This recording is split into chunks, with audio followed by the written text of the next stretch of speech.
I never thought a hike could turn into something I would carry with me for the rest of my life. I had done many trails before, mostly easy to moderate ones, and I thought I was prepared for almost anything the mountains could throw at me.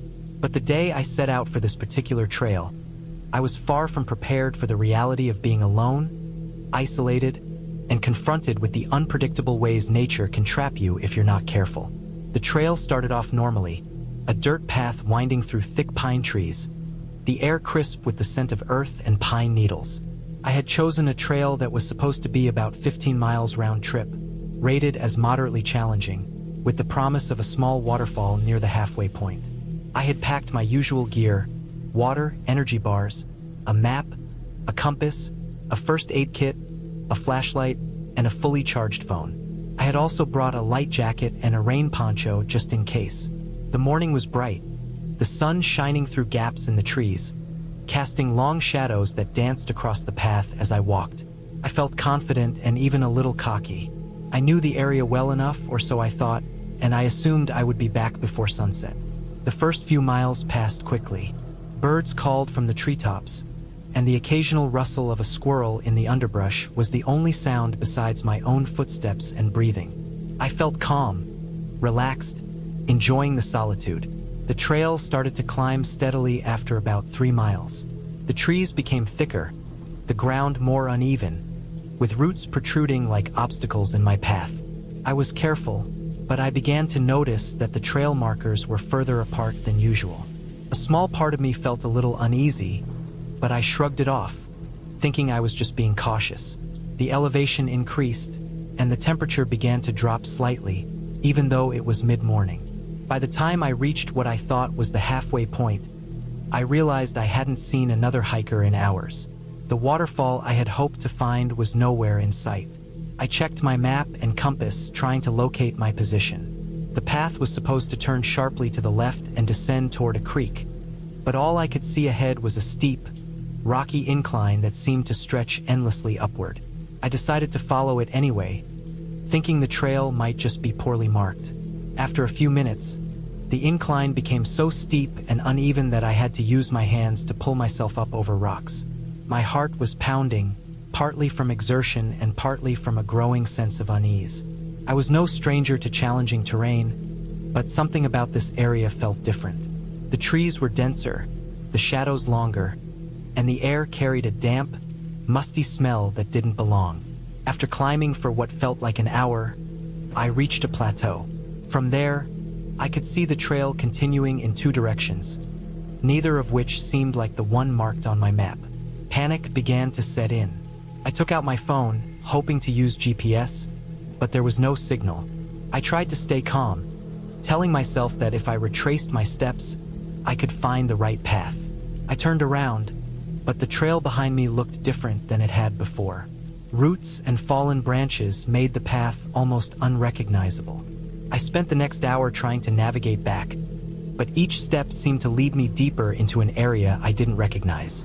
The forest was dense, the underbrush thick, and the ground slippery from recent rain.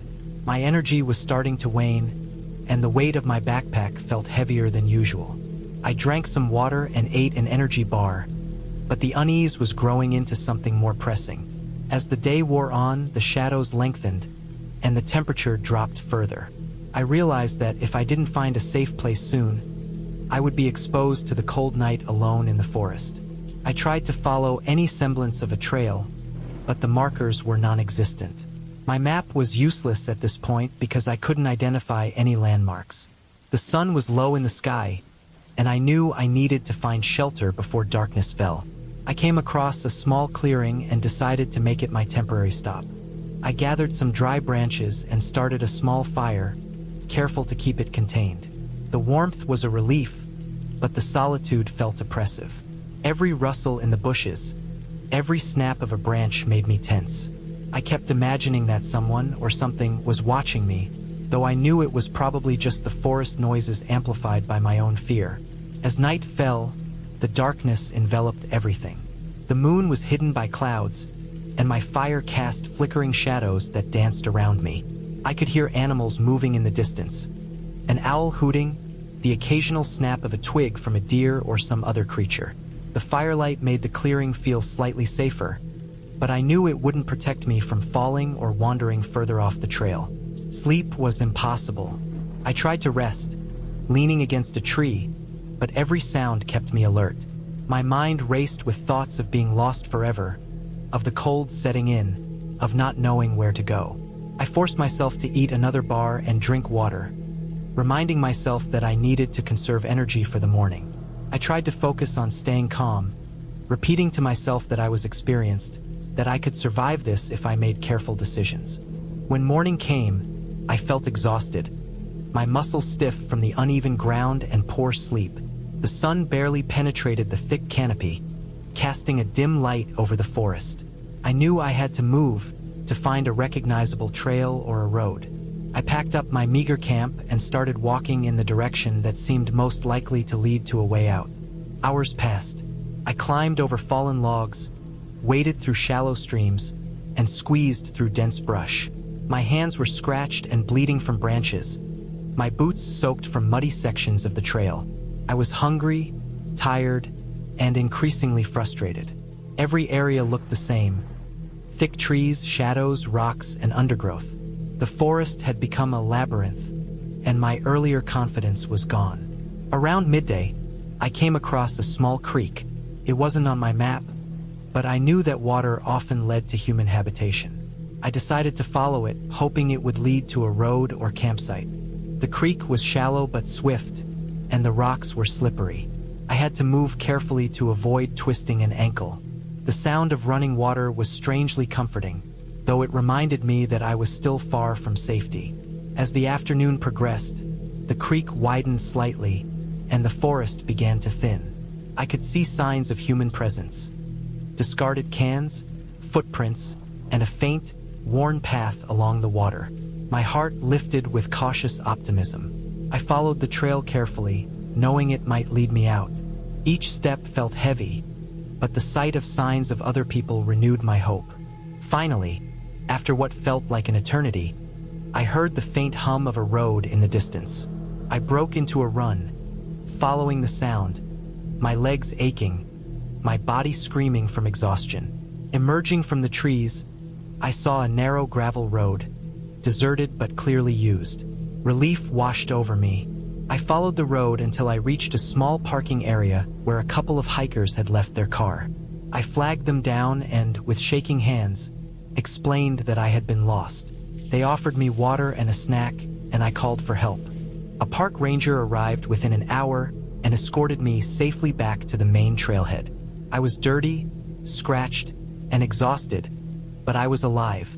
The experience left me shaken, more aware than ever of the power of the wilderness and the importance of preparation, caution, and humility when venturing into unknown areas. In the days that followed, I reviewed what had gone wrong. I realized that overconfidence, poor trail marking, and underestimating the terrain had put me in danger. I learned to respect the unpredictability of the natural world, to always carry a personal locator beacon, and to inform someone of every detail of my hiking plans.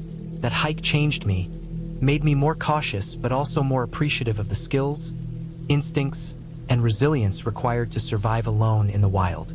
Even now, years later, I can recall the fear of being lost, the exhaustion of moving through endless trees, the relief of seeing a road, and the warmth of finally finding safety. It was a terrifying experience, but it taught me lessons I could never unlearn. Lessons about preparation, awareness, and the fragile line between confidence and overconfidence in the wilderness. I carry those lessons with me every time I step onto a trail, knowing that nature can be beautiful, peaceful, and deadly, all at the same time.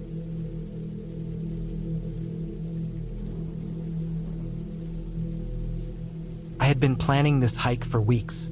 The trail I chose was far from the usual paths, a rugged stretch in the northern mountains that few hikers dared to explore. I liked it that way.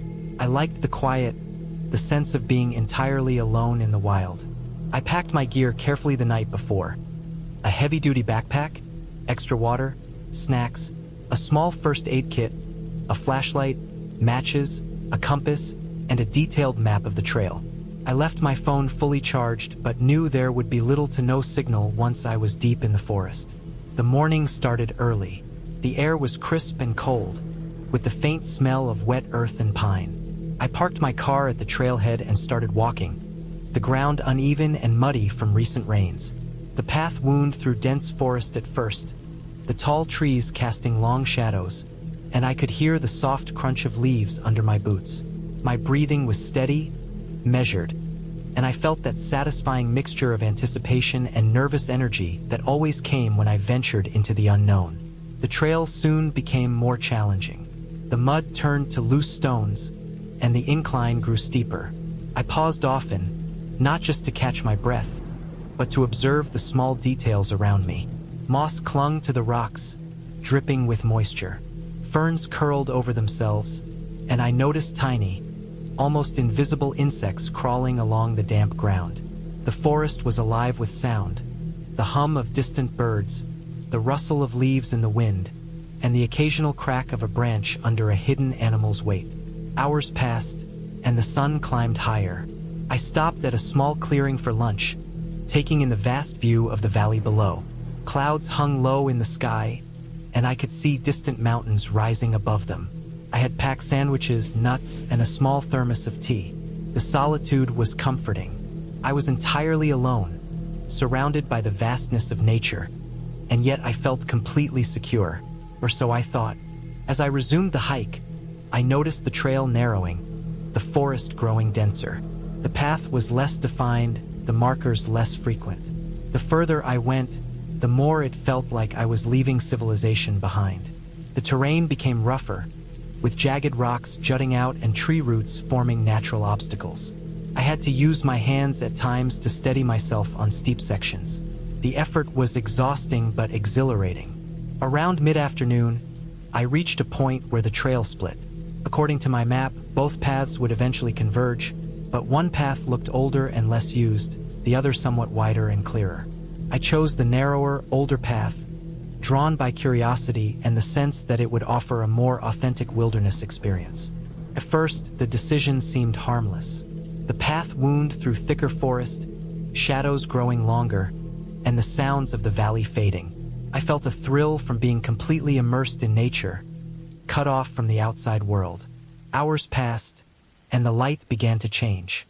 The forest grew darker even though it wasn't yet evening.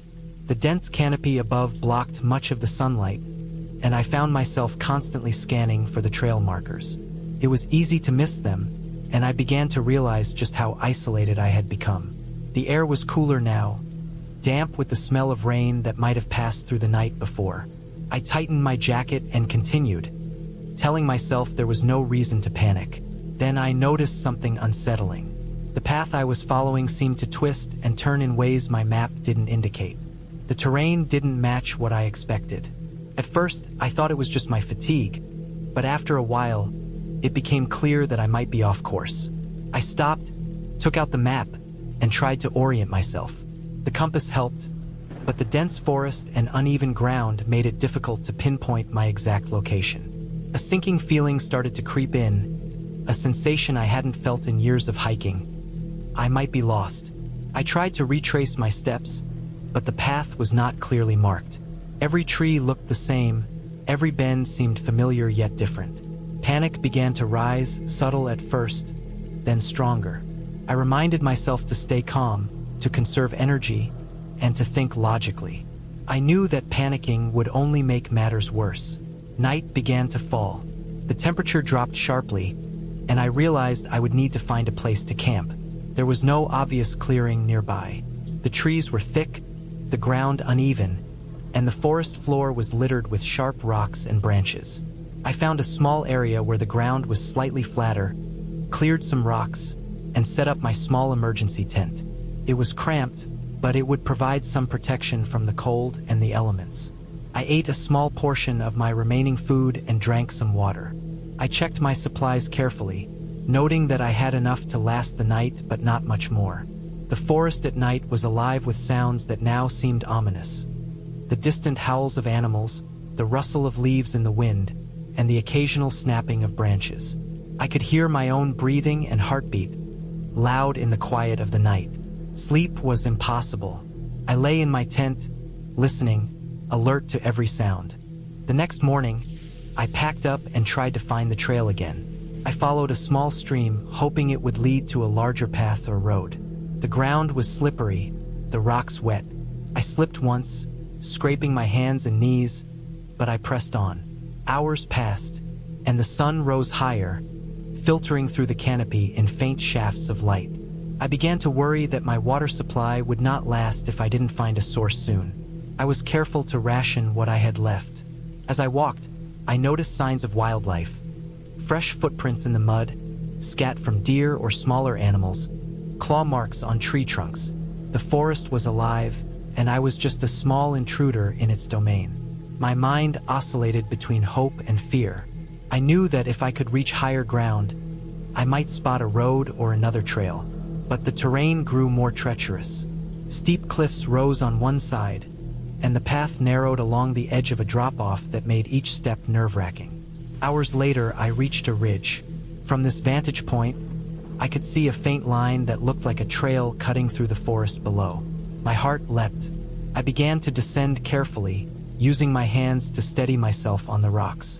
Each step was dangerous, but I moved slowly and deliberately. After what felt like an eternity, I reached the lower trail and recognized the markers from my map. Relief washed over me, almost overwhelming in its intensity. I followed the trail carefully, the forest gradually thinning as I descended. The sounds of civilization, distant cars, the hum of a generator, grew louder. By late afternoon, I finally emerged at a small ranger station at the edge of the forest. Exhausted, dirty, and with scraped arms and legs, I reported my experience.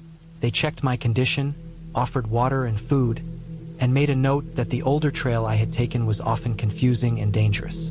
I spent the night at the station, safe for the first time in nearly 2 days.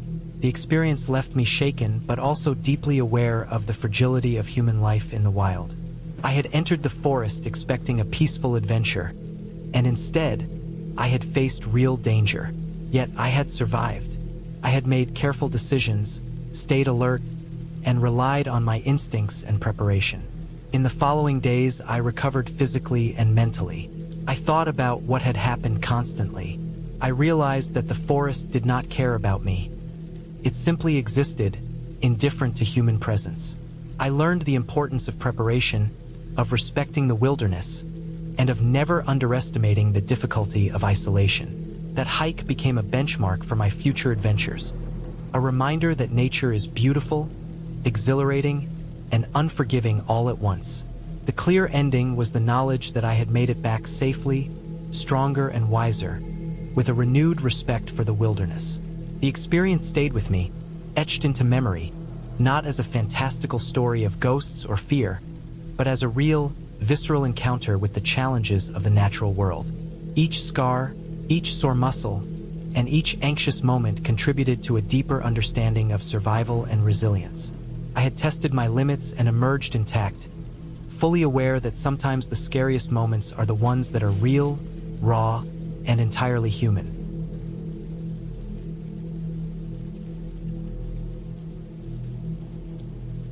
I had always thought of myself as an experienced hiker. I had spent countless weekends hiking through familiar trails near the outskirts of my city, scaling ridges and wandering through thick forested areas, and I prided myself on being prepared. I knew the importance of water, food, and a solid pair of boots. I had a backpack that carried essentials, extra layers, a flashlight, a first aid kit, a compass, and a small handheld map of the region I was exploring. But experience, I would come to understand, does not guarantee safety, and confidence can often blind you to subtle dangers. That morning, I left my apartment just as the sun was brushing the sky with pale streaks of pink and gold. The air was crisp but refreshing, carrying the faint scent of pine from the nearby forested trailhead. I parked my car at the small gravel lot at the start of the trail, double-checked my gear, and started walking. The trail was moderately steep at first, lined with pine and birch trees, and the ground was soft with fallen needles. The air felt clean, almost sharp, and I took deep breaths, filling my lungs with the cold freshness. Birds were starting their morning calls, a chorus of chirps and flutters that made the forest feel alive. The trail was not crowded. Only a few cars were in the lot when I arrived, and I didn't encounter anyone else as I started the hike. At first, it felt liberating. The quiet of being alone, the sound of my boots crunching over the soft ground, the occasional snap of a twig underfoot. I made steady progress, moving along a winding path that eventually led me to a ridge with a view of the valley below. I paused briefly to take it all in. The valley stretched out in a patchwork of greens and browns, a river glinting like a silver thread in the morning sunlight. I felt a familiar thrill at being in the wilderness, at being so high above the world I usually lived in, where the noise and pressure of daily life couldn't reach me. I continued along the ridge, following the trail as it began to narrow. The path was more rugged now, roots and rocks protruding from the ground, forcing me to be mindful of every step. My boots were sturdy, but I still had to shift my weight carefully to maintain balance. The trees were denser here, their canopies forming a patchwork that filtered sunlight into thin golden streams. It was beautiful, peaceful, almost serene. I filled my water bottle from my backpack, taking small sips, and checked the time. It was still early, and the trail ahead promised a long, challenging stretch before reaching the plateau I had aimed to explore that day. As I hiked further, I noticed that the trail markers had become less frequent. Small red paint marks on trees or carved into rocks, which had been abundant when I first started, now appeared sparsely, and sometimes not at all for long stretches. I felt a flicker of unease but dismissed it. This was a known trail, or at least it was supposed to be. I trusted the map in my hand and my sense of direction. I kept moving. By late morning, the forest began to change. The trees became taller and the undergrowth thicker. The trail was barely visible, mostly a faint depression in the soil with broken branches and leaves scattered over it. My boots slipped on damp moss and wet roots more than once, forcing me to slow down. The forest had grown quiet, almost oppressively so. I could hear the distant hum of insects, the occasional bird call, but it felt different. Less lively, more cautious, as if the forest itself was holding its breath. I shook my head, telling myself it was just the isolation. Hours passed. I continued uphill, using my map and compass frequently, making sure I stayed on course. My water supply was running low, so I rationed it carefully. The sun had climbed high overhead, and the shadows through the trees were shorter and sharper. I had started early, but the trail was more difficult than I had expected. My legs were tired, my back ached from the weight of the backpack, and my energy was slowly dwindling. I knew I needed to find a spot to rest and eat, so I looked for a small clearing or a flat rock to sit on. I found a place about halfway up the ridge. The clearing was small, surrounded by thick bushes and pine trees. I sat down heavily, leaning against a sturdy pine. I took out my lunch, a sandwich and a granola bar, and some water. As I ate, I noticed something odd. There were broken branches and flattened grass in the area nearby, signs that someone or something had been there recently. My mind tried to rationalize it. Perhaps an animal, perhaps another hiker. But there were no other footprints I could see, only my own. The signs of disturbance were fresh, almost too fresh. I felt a small, gnawing sense of worry but convinced myself it was nothing. After resting for about 20 minutes, I resumed hiking. The trail became steeper and rockier.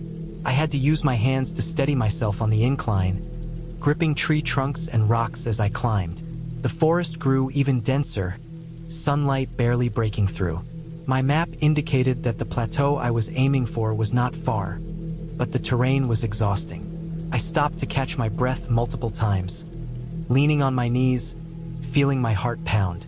My water was almost gone, and I was starting to sweat through my layers, even though the air was cool. Then I realized something that made my stomach tighten. The trail markers had completely disappeared. I scanned the trees around me, looking for the red paint, any sign of the trail, but there was nothing. The ground itself offered no clear path forward, only a tangle of roots, rocks, and moss. I double-checked my compass and map. According to them, the plateau was just ahead, but I had no clear way to get there. Panic began to creep in, subtle at first, then more insistent.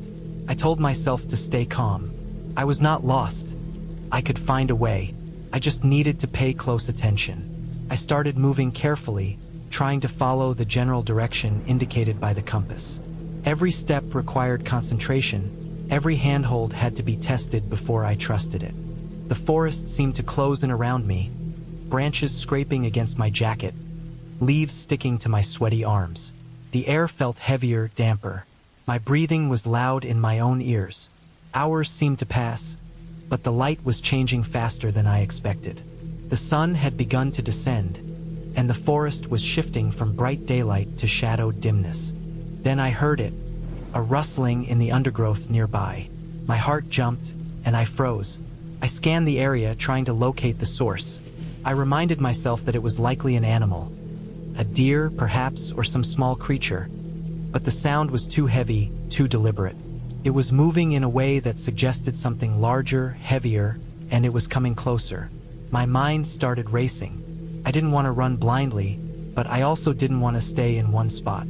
I adjusted my pack, gripping the straps tightly, and tried to keep my breathing steady. Minutes passed, or maybe seconds. Time felt distorted, and the rustling stopped. I could feel my muscles tensing, ready to react. I moved cautiously, stepping over a fallen tree and keeping low in the underbrush. I had no idea what was around me. The forest was thick, shadowy, and unfamiliar. Every sound seemed magnified. The snap of a twig under my boot, the whisper of wind through the trees, the distant cry of a bird settling in for the evening. As the light dimmed further, I realized I needed to make a critical decision. Keep trying to reach the plateau or find a safe spot to wait until morning. My legs were aching, my water nearly gone, and I had no reliable sense of the trail anymore. I decided to climb onto a large fallen tree that lay across a small incline. It was stable and offered some elevation above the undergrowth, a temporary vantage point. From there, I could scan the area and see if I could locate any signs of the trail or a safe path down. Hours passed as I waited, crouched on the tree. Darkness fell completely, the forest becoming a shadowed maze of shapes and indistinct movement. My water supply was finished, and I could feel my energy draining. Hunger gnawed at my stomach, but more urgent was my thirst and the slow, creeping fear of being stranded in the forest overnight. My flashlight was in my backpack, but I hesitated to use it too soon. I didn't want to attract attention from anything that might be nearby. Then I saw a faint glimmer in the distance, a small reflection that caught the beam of the last sunlight. I realized it was a section of the trail marker, barely visible on a tree trunk. Relief surged through me, but I knew I couldn't rush blindly. I had to move carefully, keeping low and steady. I climbed down from the fallen tree and navigated slowly toward the glimmer, my hands brushing against branches and rocks, feeling for stable footing. Eventually, I reached the spot and saw that the trail was indeed still there, faint but real.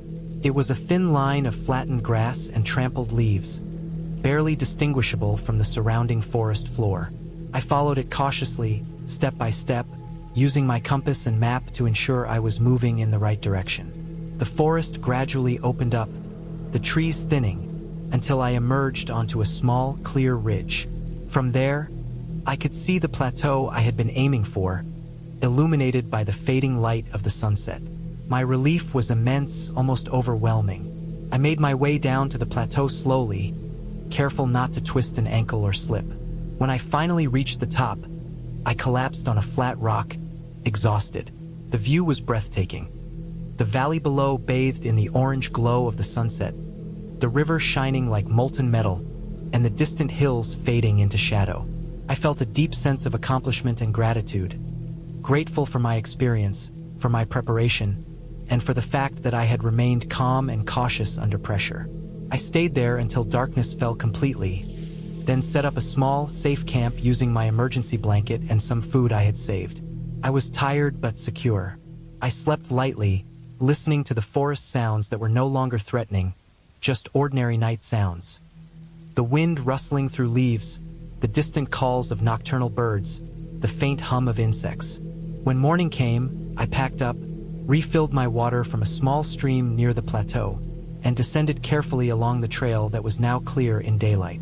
By mid-morning, I was back at the car, legs sore, hands scratched, clothes damp and dirty, but alive and safe. The forest had tested me, pushed me to my limits, but it had also reminded me of my own capabilities. The importance of preparation, patience, and careful observation. I drove home slowly, my mind replaying the events of the hike, understanding how close I had come to being lost or injured, and appreciating the ordinary safety of the world beyond the forest. I never underestimated a trail again. I never trusted signs blindly, and I always carried extra supplies. But I also remembered the quiet thrill of the hike, the beauty and danger intertwined, and the deep satisfaction of having faced fear and uncertainty and come out whole. It was a hike I would never forget. Not because it was easy or picturesque, but because it was real and it had tested me in ways no ordinary trail ever had.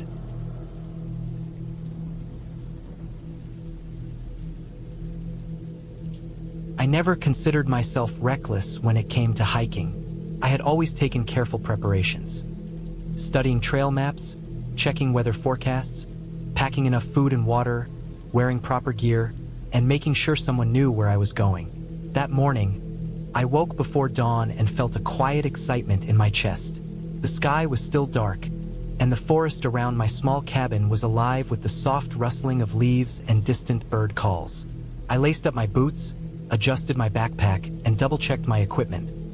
Compass, extra water, snacks, a small first aid kit, and a flashlight.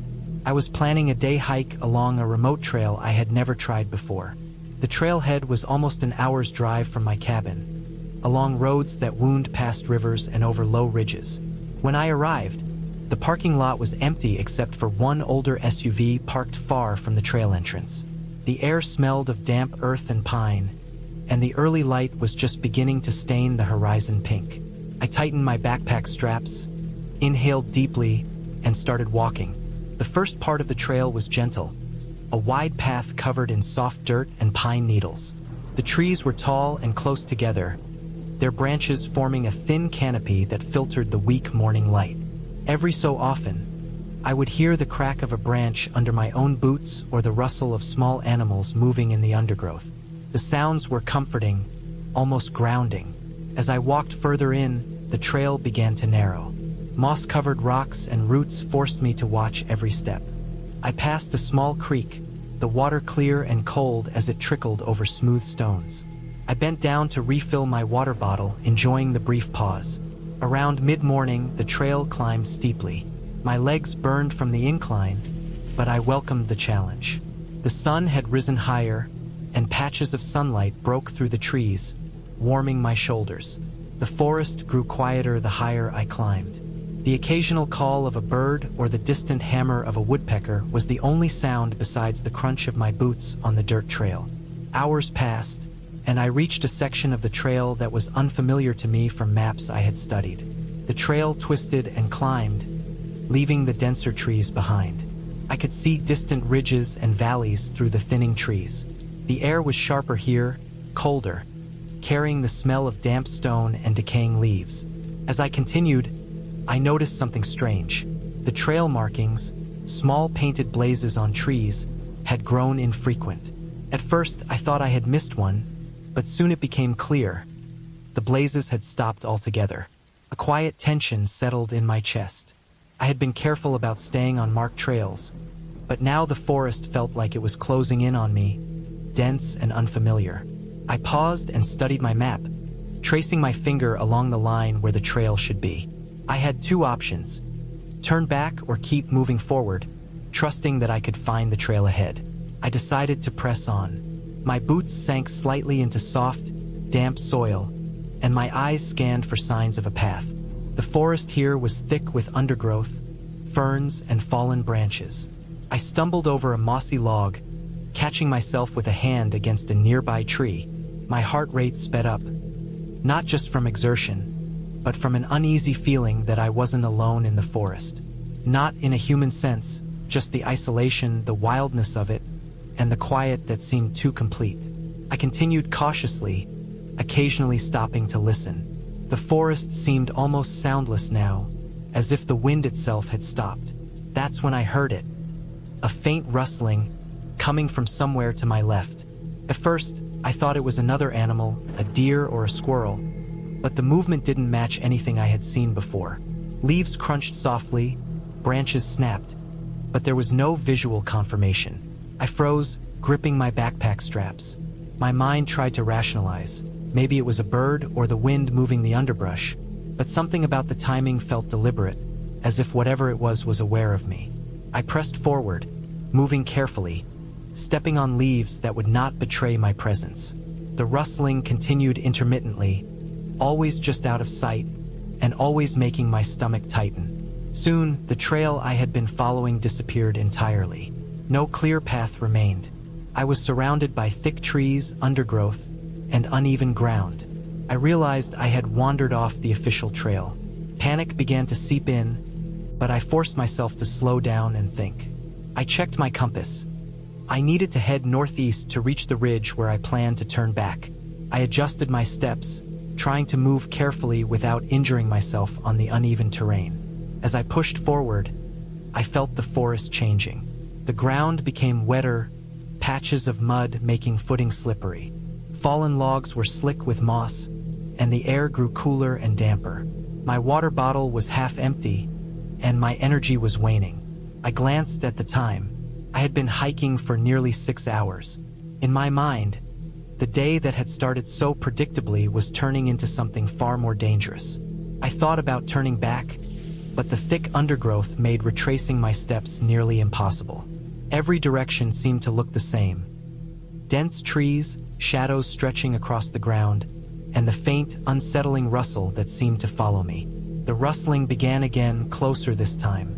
I could hear branches bending under weight, though I never saw anyone or anything. My pulse quickened. I forced myself to stay calm, focusing on each step, carefully placing my boots on stable ground. My flashlight was in my backpack, but I didn't want to stop moving. Darkness would make this far worse. I moved slowly, methodically, until I reached a small clearing near a fallen tree.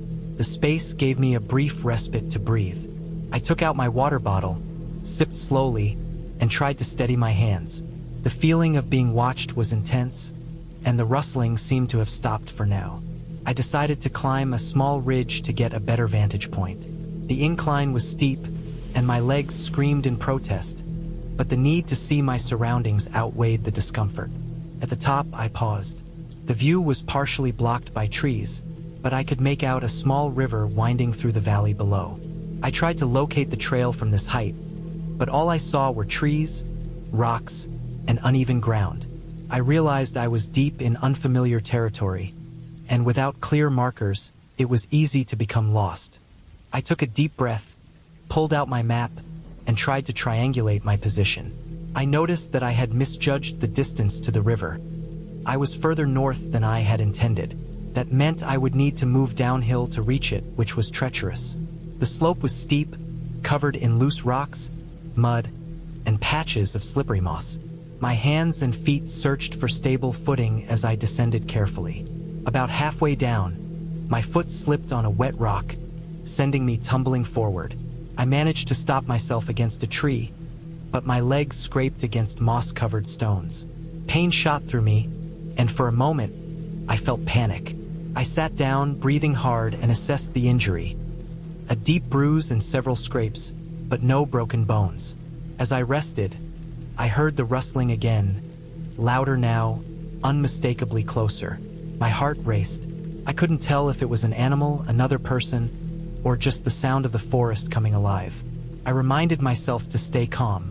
I had learned survival techniques. Make noise, stay visible, and avoid panicking. I adjusted my backpack, pulled my jacket tighter, and moved slowly down the slope. Each step was deliberate. My hands slid along tree trunks and large roots for balance. I avoided loose rocks that might roll underfoot. Eventually, I reached the bottom of the slope and approached the river. The water was faster than I expected, icy cold and tumbling over boulders. I needed to cross it to reach the trail on the other side.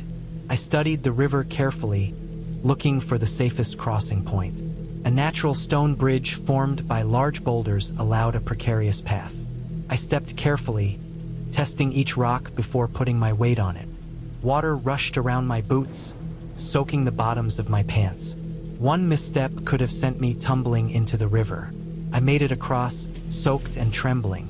On the far side, I found a faint trail leading uphill, marked by a few small blazes on trees.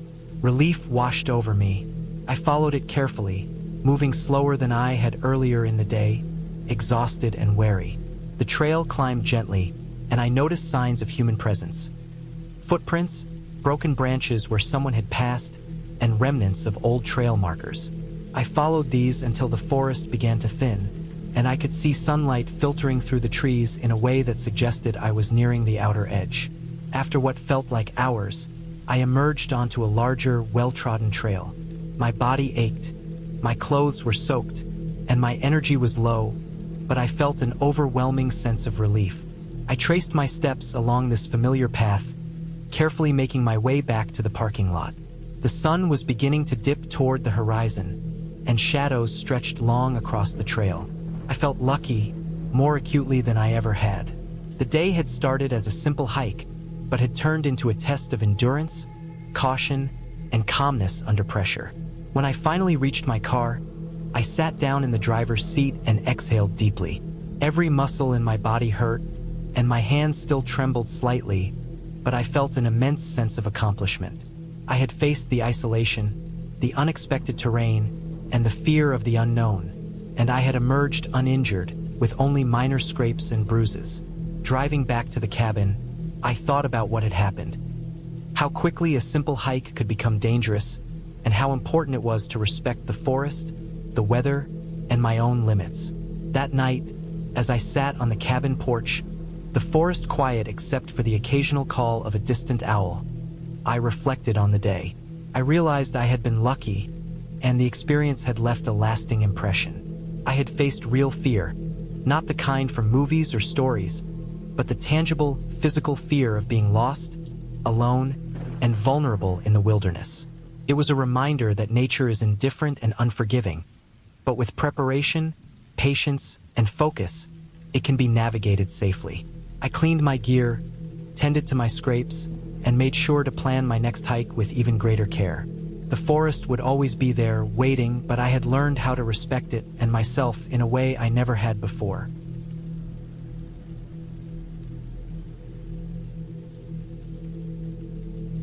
I had always liked hiking alone. There was a quiet sense of control in it, a rhythm to walking through the trees, a way to measure myself against the land. I wasn't fast, I wasn't particularly strong, but I knew how to move carefully, how to read the terrain, how to listen. That day, I had set my sights on a trail I had never attempted before. It was supposed to be moderate, rated as a 5-hour loop, winding through thick woods, climbing over ridges, and passing a few hidden streams. The map said the elevation change wasn't extreme, and I trusted my instincts. My backpack was light, just the essentials: water, snacks, a first aid kit, a flashlight, a map, a compass, and a fully charged phone. I left the trailhead smiling, thinking it would be just another quiet day in the woods. The beginning of the trail was easy. It wound gently uphill, lined with dense pine trees whose needles created a soft cushion under my boots. Birds flitted from branch to branch, and the air smelled of damp earth and resin. I kept a steady pace, enjoying the sound of my own breathing and the occasional snap of a twig underfoot. I passed a small creek, its water clear and cold, the sunlight catching on it like scattered diamonds. I stopped for a moment, bending to cup water in my hands, feeling its chill run over my fingers. I drank slowly, savoring the clarity of the water, the coolness that contrasted with the warmth of the day. After about an hour, the trail began to climb more sharply. The trees thinned, giving way to rocky outcrops and sparse scrub. The sunlight was harsh here, and I could feel my shirt sticking to my back. I paused more often, taking pictures with my phone, marveling at the view. The forest below spread like a green ocean, distant ridges hazy with heat. For a long while, it felt like nothing could go wrong. I was careful, focused on every step, aware of the loose stones and gnarled roots that threatened to trip me. I felt a sense of calm control, the kind that comes from knowing your own abilities and trusting the land. That calm ended abruptly when I heard the first sound that didn't belong. A distant, irregular snapping of branches, too heavy to be a small animal, too intermittent to be wind. I froze, trying to locate it, scanning the ridge ahead. My heart began to beat faster, but I told myself it was probably another hiker or maybe a deer moving through the trees. I called out softly, more to reassure myself than to get an answer. There was no reply, just the uneven crack of breaking branches. I picked up my pace, deciding it was time to leave that section of exposed ridge and get back under cover. Then the trail narrowed sharply. The rocky surface sloped steeply to my right, a drop of at least 20 feet into a small gully, and the forest closed in on my left. The snapping got louder, closer, and I realized it wasn't random. Someone or something was following me. I had no idea who it could be. Other hikers were possible, but it felt wrong. The breaks in the branches were deliberate, calculated, like someone moving quickly yet trying not to be obvious. I tried to stay calm, reminding myself that panic would make me careless. My boots scraped over the rocks as I quickened my pace, keeping my eyes on the trail ahead while listening for any change in the sounds behind me. The terrain became worse as I climbed. Loose gravel underfoot shifted with every step, forcing me to use my hands to steady myself against rocks and tree trunks. Sweat poured down my face, and my heart pounded so loudly I could almost hear it over the snapping behind me. I didn't stop to look back anymore. I just moved forward, aware that any misstep could send me tumbling down the slope. I kept telling myself that I was probably imagining things, that the woods were full of noises and echoes, that my mind was playing tricks on me. But deep down, I knew I wasn't imagining it. Then the snapping stopped. The sudden silence was worse than the noise. I slowed my pace, trying to hear anything. A rustle, a footfall, even the wind. Nothing. My skin felt cold, though the air was warm. I tried to remember the map, the route I had planned. The trail was supposed to fork ahead, a small junction that led either to the summit or back down to the parking lot. I reached the fork and paused, breathing hard, scanning both directions. My compass pointed to the summit, but I hesitated. Something about the woods around me felt different now. Shadows stretched across the ground in unnatural ways, the sunlight piercing the branches in harsh beams that made it hard to see. I decided to keep going toward the summit. I didn't want to backtrack and risk being caught in a more exposed area. The climb became steep, almost vertical in places, with loose rocks that threatened to roll underfoot. I used my hands constantly, gripping roots and boulders, testing every step before I placed my weight. Every now and then, I thought I heard a whisper of movement behind me, a shuffle just beyond my peripheral vision. I told myself it was nothing. It had to be nothing. But my instincts screamed otherwise. About 2 hours into the climb, the trail disappeared almost entirely. The markers I had been following were gone, buried under fallen branches and debris. I realized that I had wandered off the intended path. My heart sank. I was now on a slope that got narrower the higher I climbed, the forest thickening around me, shadows deep and shifting. My water was low, my energy waning, and I began to consider the worst-case scenario. A fall, a sprain, dehydration. I took stock of my pack, checking supplies. Enough food and water to last a few hours if I moved carefully, a flashlight with fresh batteries, and my phone, though I had no signal. I knew I had to find the trail before nightfall. The sun had dropped lower, slicing through the trees at sharp angles, and the forest floor was littered with sticks, rocks, and thick moss that hid hazards. My focus was total. Every step measured, every branch and rock inspected before I touched it. I climbed higher, my legs burning, my hands scraped from gripping rough bark and jagged stone. I began to see signs of wildlife, tracks, broken twigs, claw marks, but nothing large enough to cause the noise I had heard. Still, the sense of being watched never left me. Eventually, I came across a steep ridge that offered a clear view below. I could see the tree line falling away, the distant parking lot like a small gray rectangle among the green. Relief mixed with dread. I was closer to civilization, but the ridge was exposed. A single misstep could send me sliding down hundreds of feet. I took a deep breath and began to descend carefully, testing every hold, moving inch by inch. My palms were raw, my legs trembling. The sun continued its descent, and shadows stretched into darkness. Suddenly, a rock beneath my left foot shifted. My ankle twisted, pain shooting up my leg. I fell hard onto my side, sliding a few feet before stopping with my hands braced against the slope. My heart raced, and a wave of panic washed over me. I was injured, on an exposed ridge, with darkness approaching and no one around for miles. I assessed my ankle, swollen, bruised, but not broken. I could still walk, just slowly and carefully. I forced myself to move, leaning heavily on my hands and the hiking pole I had strapped to my pack. Night came faster than I expected. By the time I reached the base of the ridge, it was nearly dark. I had to rely on my flashlight, the beam cutting a narrow path through the trees. Every sound was amplified. The rustle of leaves, the snap of a branch, the distant call of an owl. My ankle throbbed, each step sending sharp pain up my leg. I moved slowly, deliberately, following the vague path I hoped led to the main trail. I kept my phone in hand, even though there was no signal, trying to stay oriented. After what felt like hours, I spotted something familiar, a trail marker. I approached it carefully, relief washing through me. The trail was overgrown, poorly maintained, but it was clearly the path I had been following earlier. My pace slowed as I limped along, exhaustion mixing with tension. I knew I couldn't risk falling again. The forest seemed quieter now, still tense, but no more noises from behind. Whatever had been following me, or whatever had caused that initial fear, was gone. I descended further, the trail leveling out slightly. My flashlight flickered on the moss-covered roots and rocks, revealing my path. My ankle ached, my hands were scratched, and I was drenched in sweat, but I kept moving, telling myself that every careful step brought me closer to safety. Eventually, I saw the faint outline of the parking lot through the trees, headlights of distant cars glinting in the distance. Relief washed over me in waves.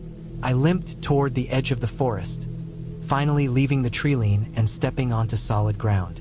I collapsed onto the grass, letting out a long breath.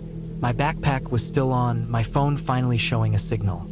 I called for help just to be safe, and someone assured me that emergency services would come to check the area if needed.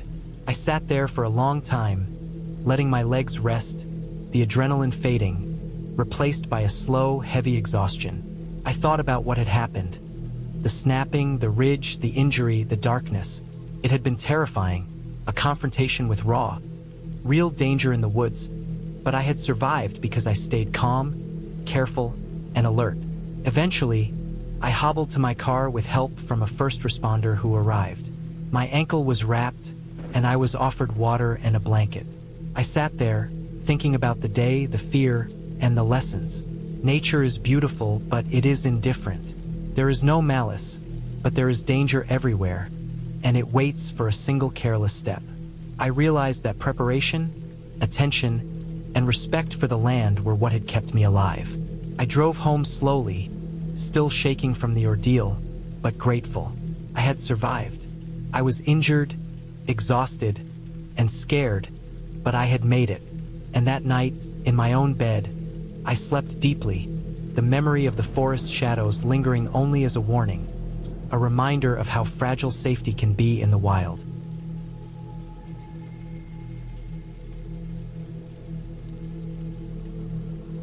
I had been planning this hike for months. I had mapped out a route deep in the mountains, a trail that was known among a small group of local hikers but not crowded. I liked it that way. I wanted isolation, the kind where I could feel the quiet settle on me like a heavy blanket, the kind that made the forest feel endless. I packed carefully, 2 liters of water, energy bars, a first aid kit, a compass, a map, a small multi-tool, and extra clothes in case the weather changed. I had a fully charged phone, although I knew it might lose signal once I went deep into the trail. I made sure someone knew where I was going and what time I planned to be back. I thought I was prepared. The morning was crisp, the air cold and sharp against my skin. the sky a clear pale blue.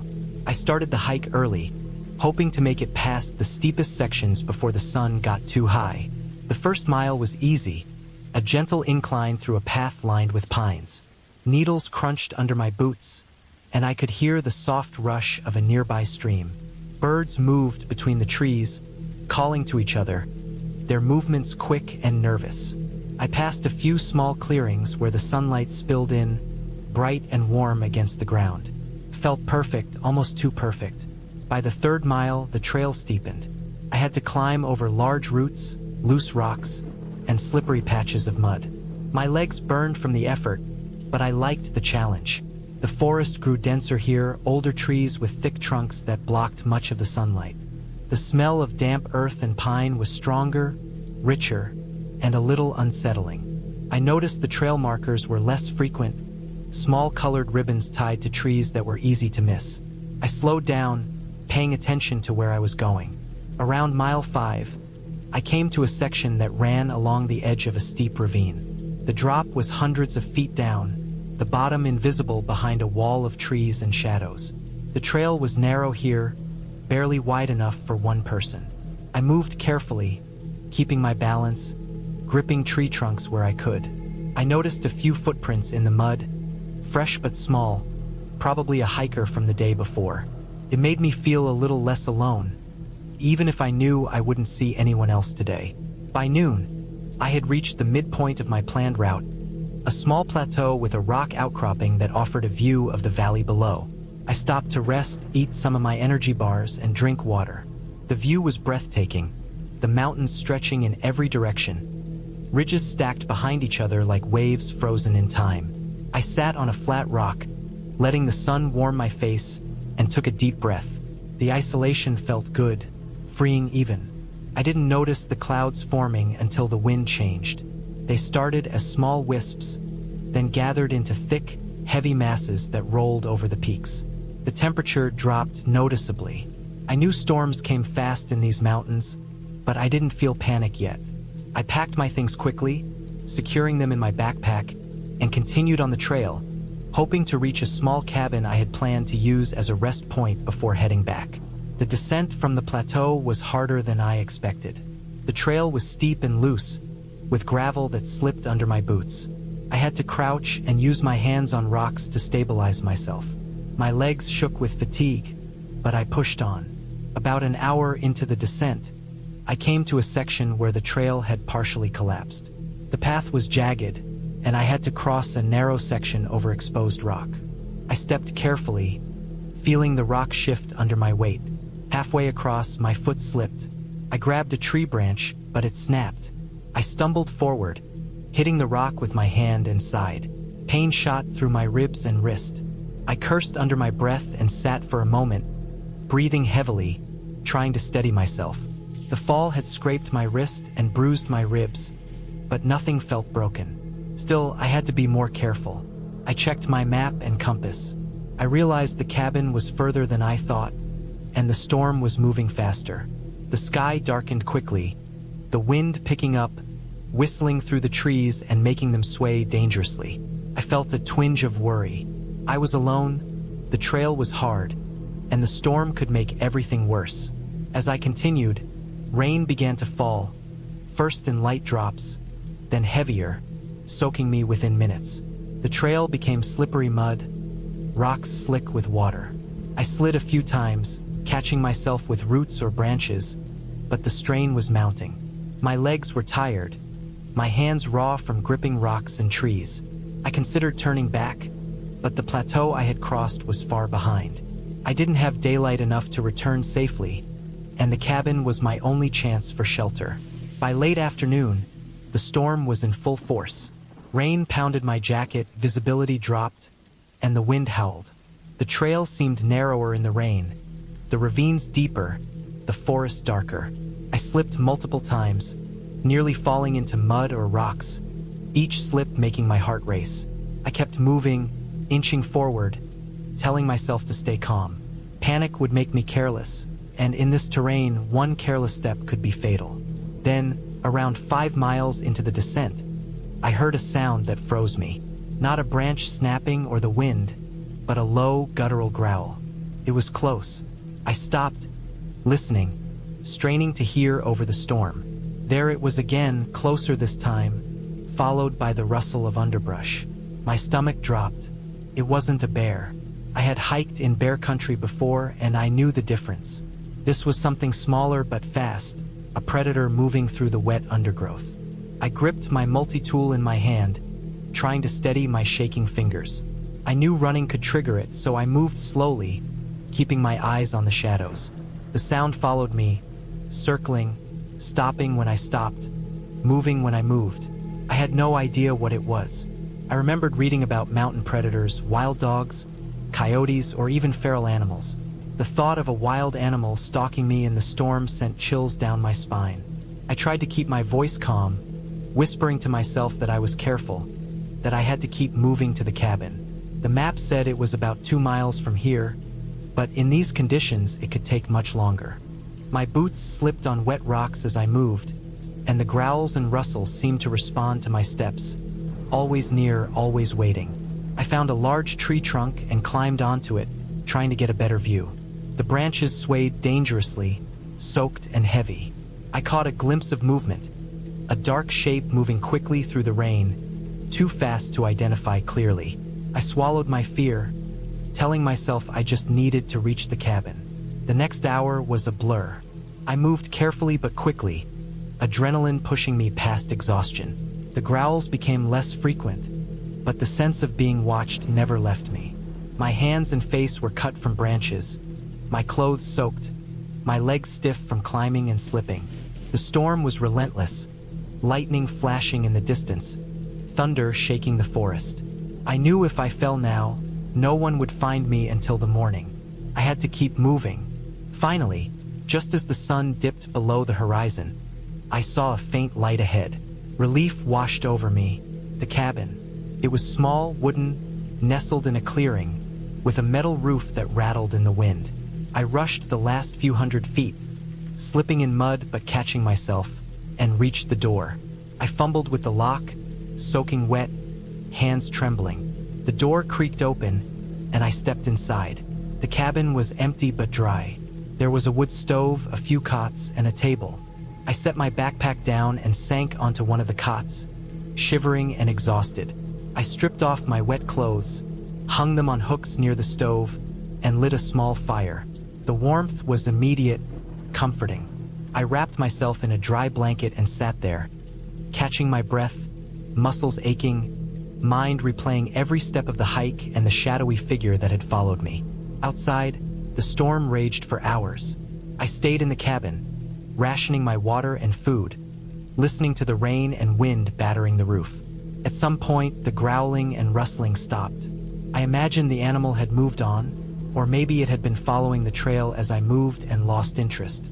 I felt relief, but also a deep exhaustion, knowing how close I had come to injury or worse. The next morning, the storm had passed. Sunlight filtered through the trees, turning wet leaves into bright green. The trail down the mountain was muddy but visible. I packed my things, careful not to slip, and started the descent back toward the trailhead. Each step was slow and deliberate. My body ached. My hands were still raw, but I felt a deep satisfaction. I had survived. I had been careful, aware, and resilient. As I reached the bottom, back to the safer, wider paths where hikers and walkers were more common, I felt the tension lift completely. I called the friend who had been waiting for me, telling them I was safe. They were relieved, as was I, but more than that, I felt a sense of accomplishment. I had faced the storm, the steep trails, the unknown threat in the forest, and I had made it out. Later, when I reflected on the hike, I realized it had taught me more than any map or guide ever could. It taught me the value of preparation, the importance of paying attention to every detail, the power of staying calm under pressure. It taught me that even in terrifying situations, careful thinking, patience, and resilience could see me through. I never forgot that hike. I never forgot the growling in the shadows, the rain-soaked descent, the exhaustion that threatened to pull me down.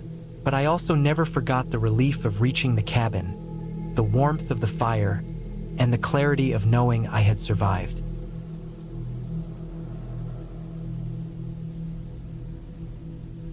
The morning air was cold when I stepped out of my small cabin at the edge of the forest.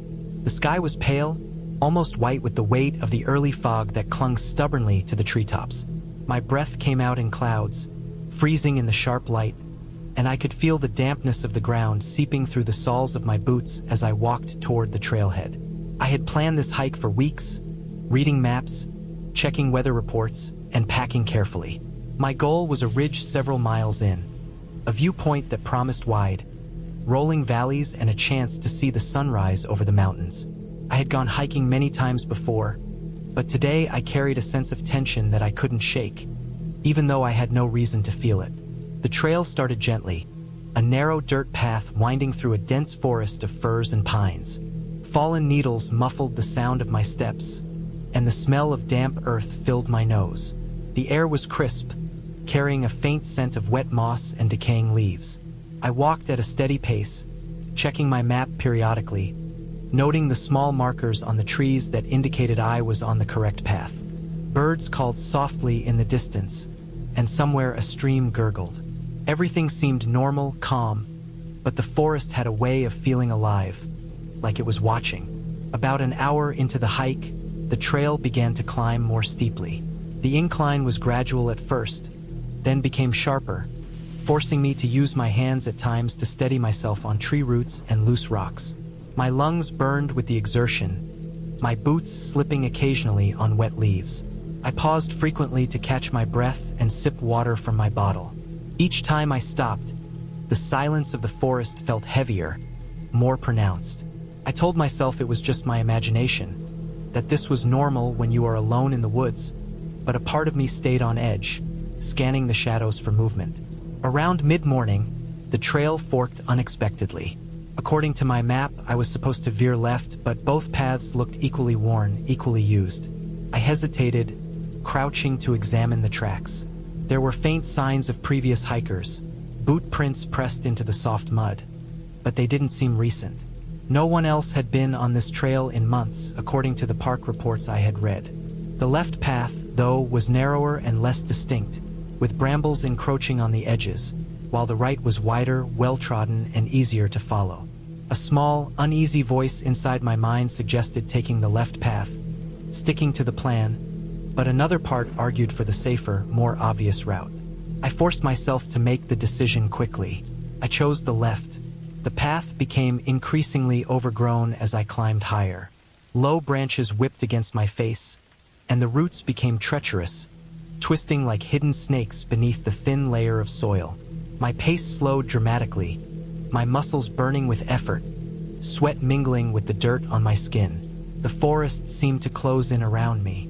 The light dimmed, filtered through thick layers of canopy, creating shadows that shifted as the wind stirred.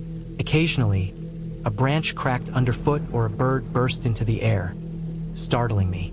Every sound was amplified in the quiet, and I felt a creeping sense of isolation. I was alone, completely alone, and there was no one to help if something went wrong. By late morning, the trail vanished entirely. I stumbled across rocks and fallen logs, trying to follow what I thought might be the continuation of the path, but it was clear that I had lost it. Panic started to bubble beneath the surface. I tried to remain calm, telling myself that I knew this forest, that I had maps and supplies, but the further I walked, the more unsure I became. The terrain grew rougher, rocks jutted out sharply, and steep inclines forced me to scramble, using both hands and feet.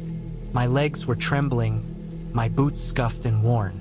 I realized I had underestimated the difficulty of this hike. Around midday, the clouds thickened, and the temperature dropped suddenly. Mist rose from the valleys below, curling through the trees and obscuring visibility. Every tree looked the same, every rock familiar yet foreign in the fog.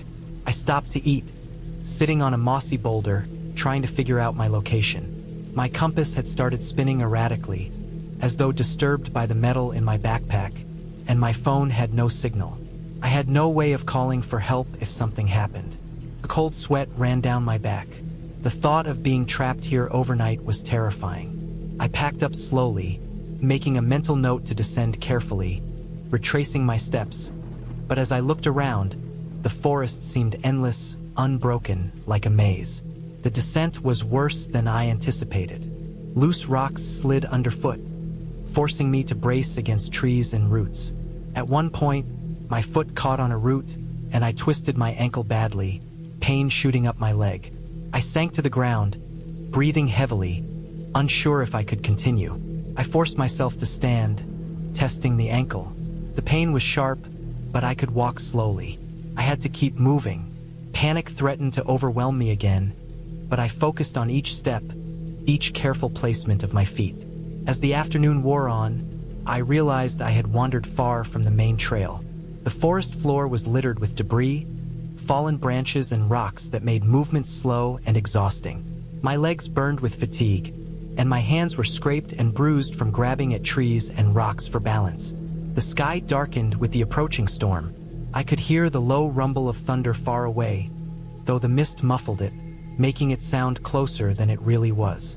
Rain began to fall lightly at first, then in heavier drops that soaked my clothing almost instantly. The trail became slick with mud, and the rocks I had climbed over became dangerously slippery. I found a small overhang beneath a steep incline, a narrow rock ledge that provided minimal shelter. I huddled under it, wrapping myself in my jacket, shivering as the rain soaked through. The wind gusted, rattling branches and sending small rocks tumbling down the slope. I thought about how I might spend the night if I could not find the trail. Hypothermia was a real threat. My food was limited, my water supply running low. I realized I had underestimated not only the forest but my own limits. Fear pressed down on me, heavy and relentless.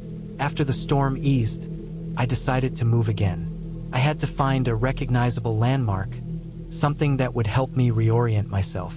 My ankle throbbed with every step, but the thought of staying put was worse.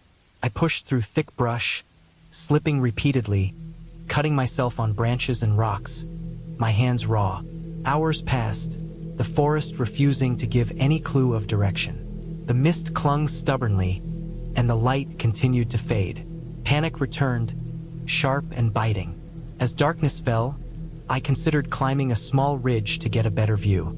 It was risky, the slope steep and the rocks loose, but it was the only chance I had. With gritted teeth, I pulled myself up, inch by inch, feeling the scrape of rock on my palms and the sting of falling debris. At the top, I paused, exhausted, leaning heavily on a jagged stone. The view was partially obscured, but I spotted the faint glint of water far below, a river I had passed earlier. It was a start. I could aim for it, follow it downstream, and it might lead me back to the main trail or a road. The descent toward the river was slow and grueling. My ankle throbbed with each step, and the mud made every footfall dangerous. I had to stop repeatedly, sliding, catching myself on trees, trying not to fall. The forest seemed endless, but the glint of water kept me focused. By the time I reached the river, night had fully fallen. The riverbank was muddy and uneven, but I was able to follow it downstream, hoping it would lead somewhere familiar. The sounds of the night forest surrounded me. Frogs croaking, insects buzzing, and distant, unidentifiable rustling in the underbrush. Every sound made my heart race. Hours later, exhausted and soaked, I saw lights in the distance. My pace quickened despite the pain in my ankle. As I drew closer, I realized it was a campsite near a ranger station. Relief washed over me in a wave so strong it almost brought tears to my eyes. I staggered toward the lights, calling out, and a ranger appeared, flashlight in hand. They guided me to the station, gave me dry clothes, and checked my injuries. I was exhausted, bruised, and hungry, but alive. The fear and tension that had pressed on me for hours finally lifted. The next day, I reported my route and my near mistake to the park authorities. They were concerned that the trail markers I had followed were faded or non-existent in certain sections, leading to my disorientation. I learned that other hikers had occasionally wandered off the trail in the same area, some requiring rescue. The experience left a mark on me. I had underestimated the forest, my own endurance, and the fragility of safety in the wilderness. But I had survived, and I walked away with a new respect for preparation, caution, and the quiet power of the forest.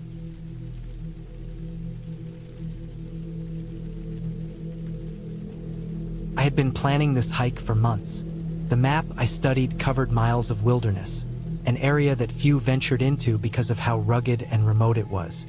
I wanted solitude, the kind of emptiness where the only sounds were the wind and the crunch of my boots on the ground. I wanted to feel completely disconnected from civilization, even if just for a few days. I packed carefully, double-checking my backpack: water, protein bars, a first aid kit, a sleeping bag, extra layers of clothing, and a small stove. I had no cell reception on most of the route, which was exactly what I wanted. The freedom, the rawness, the isolation, I craved it. The morning I left, the air was cold and crisp, carrying a scent of wet soil and pine. The trail started gently, with soft dirt underfoot and the occasional bird breaking the silence. Sunlight fell through the canopy in scattered beams, illuminating patches of moss on fallen logs and the delicate patterns of leaves. I felt a thrill at being alone in the middle of this untouched land. My legs were strong, my pace steady, and the world beyond this forest seemed to shrink further with every step. The first hours passed easily. I followed a narrow path that wound upward through rolling hills, crossing small creeks on slick stones. The further I went, the more I realized how little this area was touched by humans. Occasionally, I would spot an animal track, the shape of a paw or claw pressed into the mud, and I would pause, imagining what creature had passed here hours or days before me. Deer tracks were common, rabbit holes were scattered along the path, and I even glimpsed a fox darting into the trees one time, its fur glinting in the sun. The beauty of the wilderness was hypnotic, and I felt a mix of awe and unease, knowing I was deeply alone. By the afternoon, I reached a small ridge with a view over a wide valley. The forest stretched endlessly, and the river below twisted like a silver ribbon. I stopped to drink some water and eat a snack, resting on a large rock that had warmed in the sun. It was quiet except for the distant rustling of leaves, and the air smelled faintly of rain even though the sky was clear. I studied the map and planned my route for the next leg, aiming for a campsite near a small lake marked on the map. It was said to be beautiful, hidden, and far from any other hikers. I was excited for it, but didn't realize just how far the terrain would challenge me. The trail soon became steeper, the soft dirt giving way to loose rocks and twisted roots. My legs worked harder, each step demanding attention, careful placement, and steady balance. Sweat ran down my back despite the chill.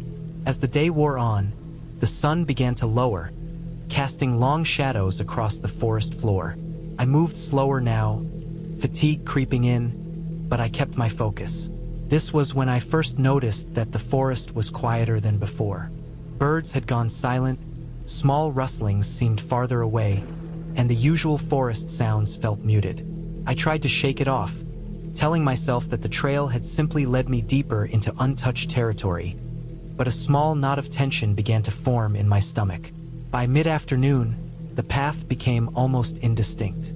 The markers I had relied on were few and far between, painted stones and old blazes on trees that had faded.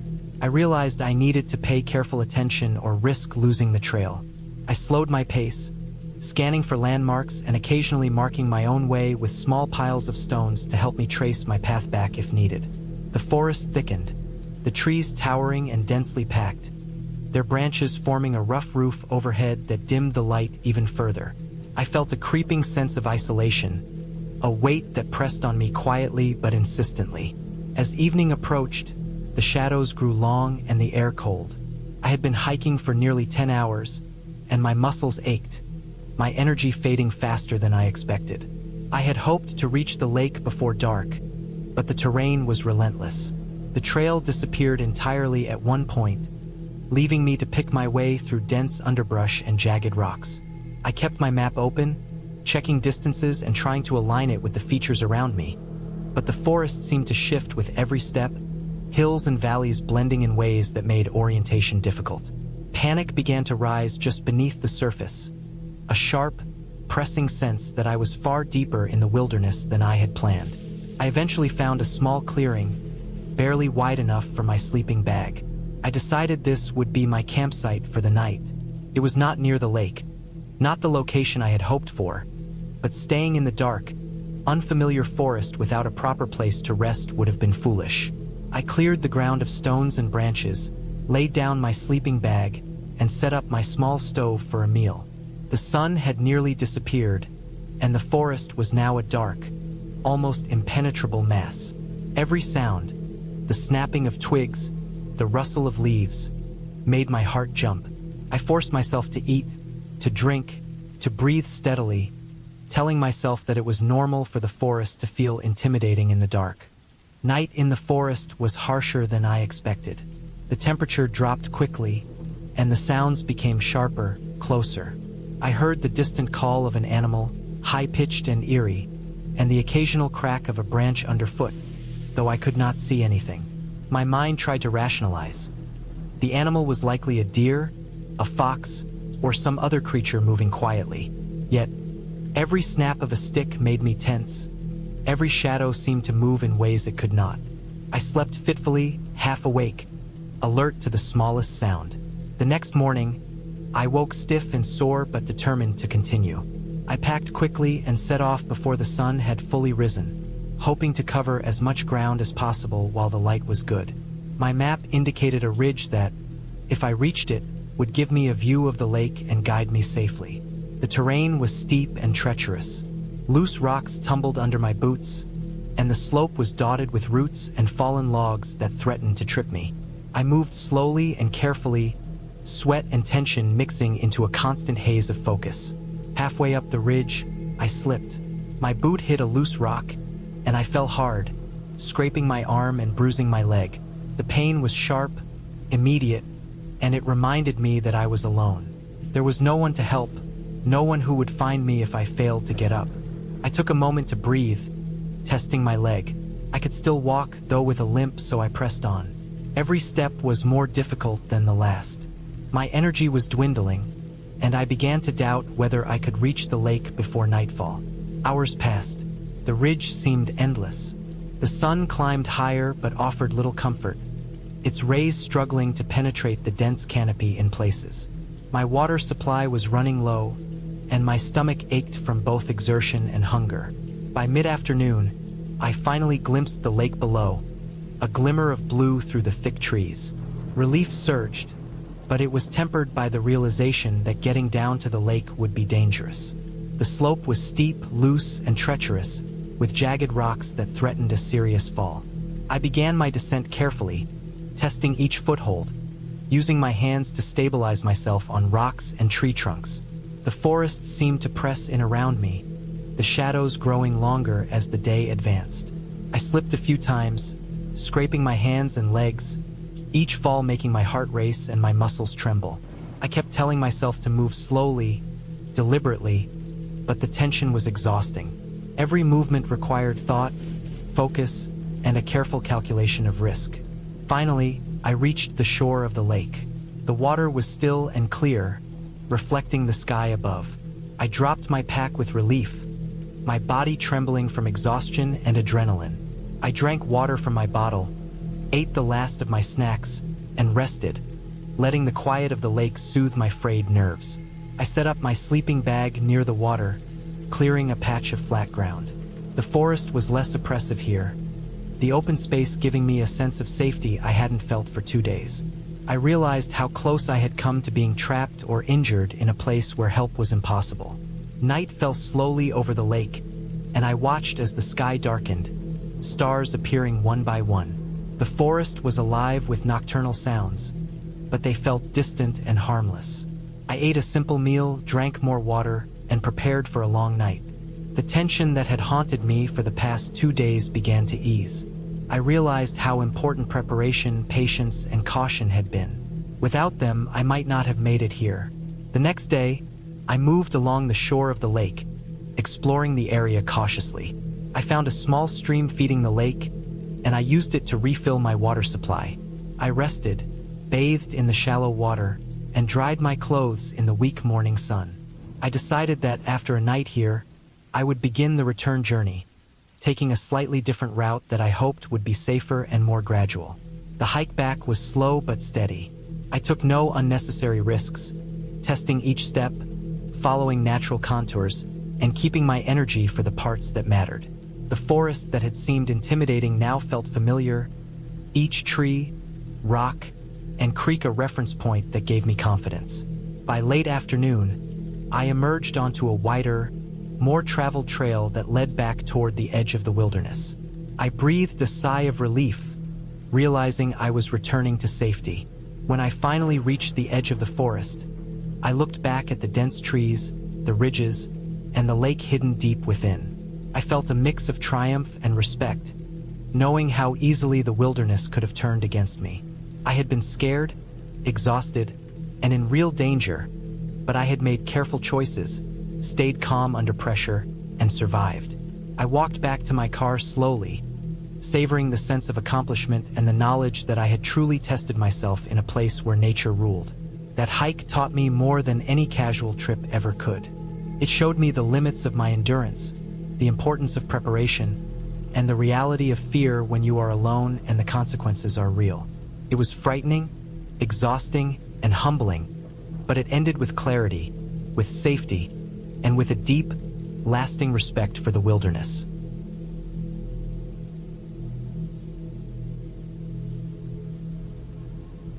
I woke up before dawn, the small alarm on my phone buzzing quietly against the hard floor of my studio apartment. I had been preparing for this hike for weeks, checking maps, reading trail reviews, and making sure I had every piece of gear packed. I was going into the mountains alone, somewhere remote, with a route that promised solitude and wild views. My backpack was heavy, but I had accepted that.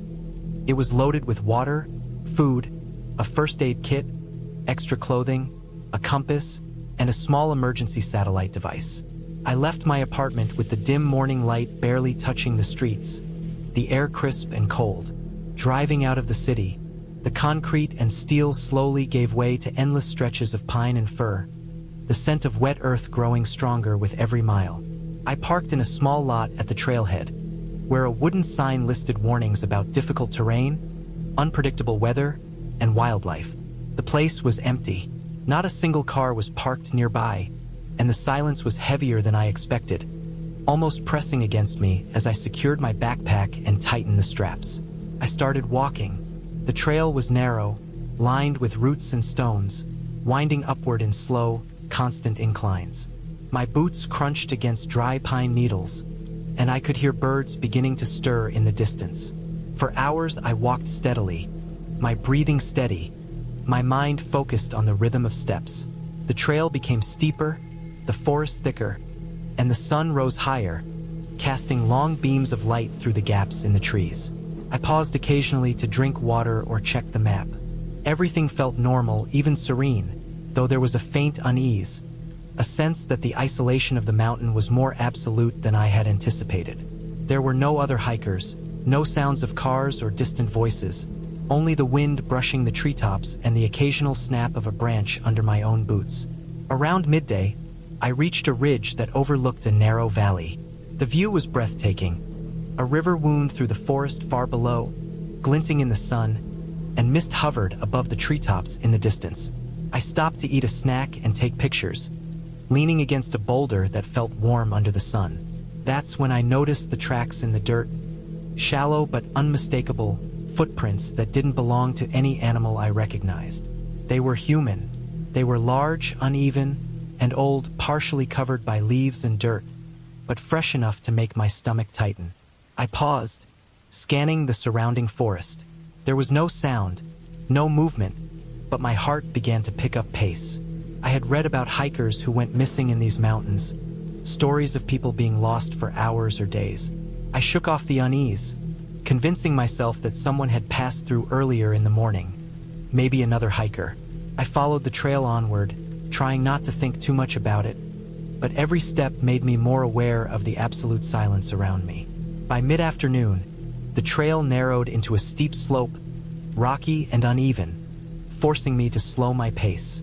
The air was cooler now, damp with a faint smell of moss and wet stone. As I climbed, I felt the first twinges of fatigue, my legs burning and shoulders aching under the weight of the pack. I stopped for a break, sitting on a large rock, and I noticed something else.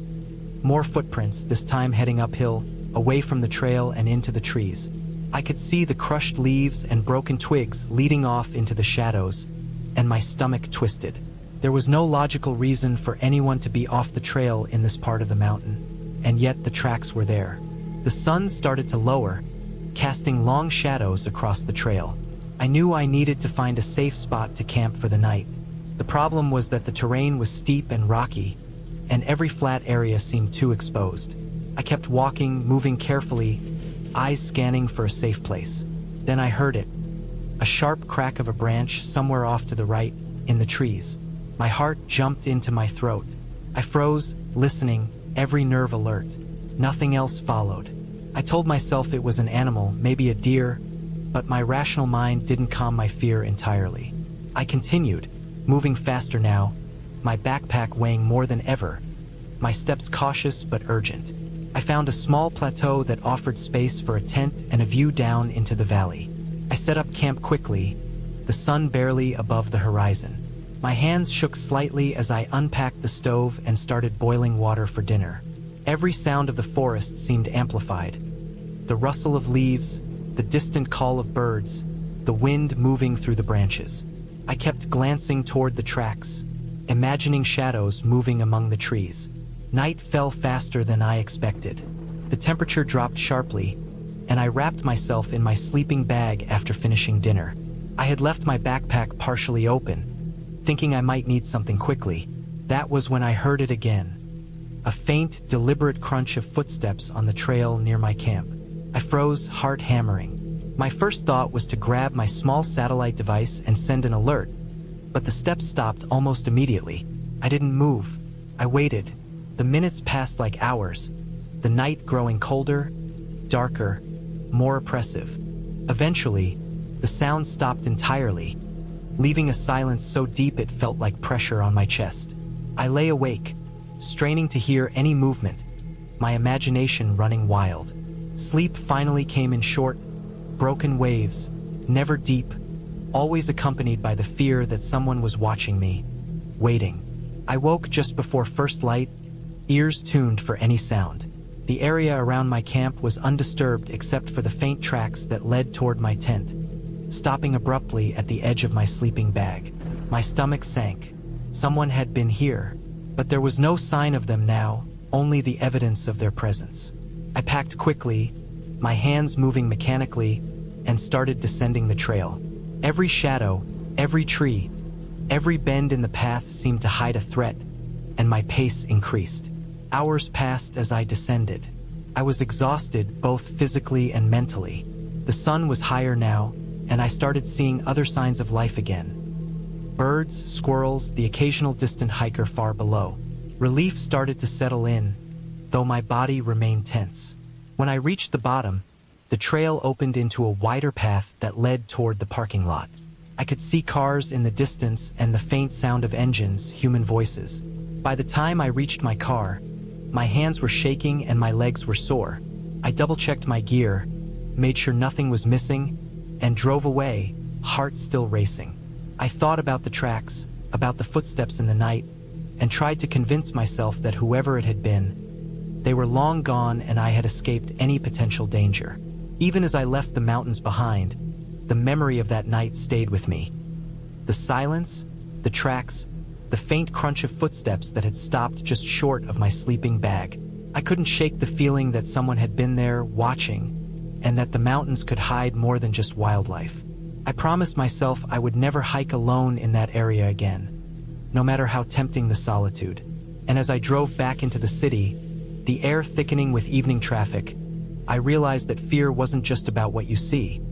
It was about the certainty that someone could be right behind you, and you would never know until it was too late.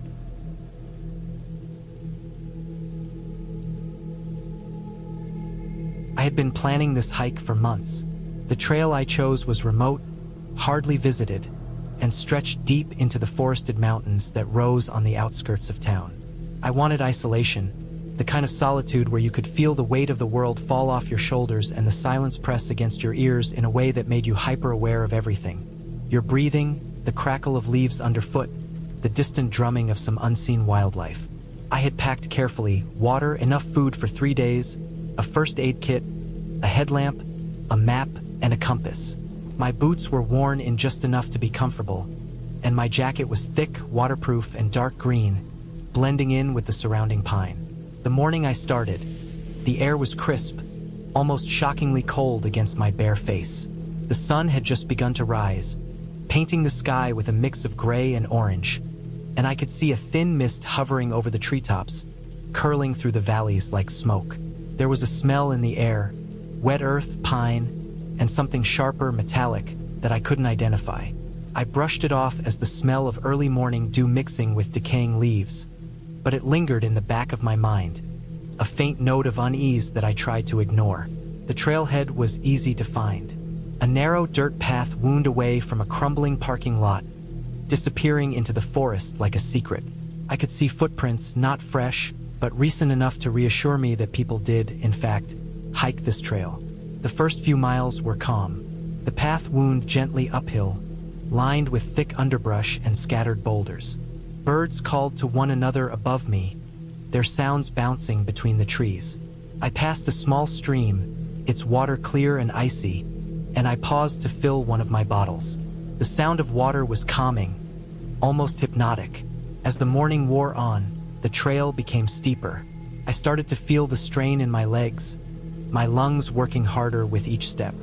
I paused every so often to take in the view, the valley below, the faint glimmer of a river far away, and the dense forest stretching endlessly into the distance.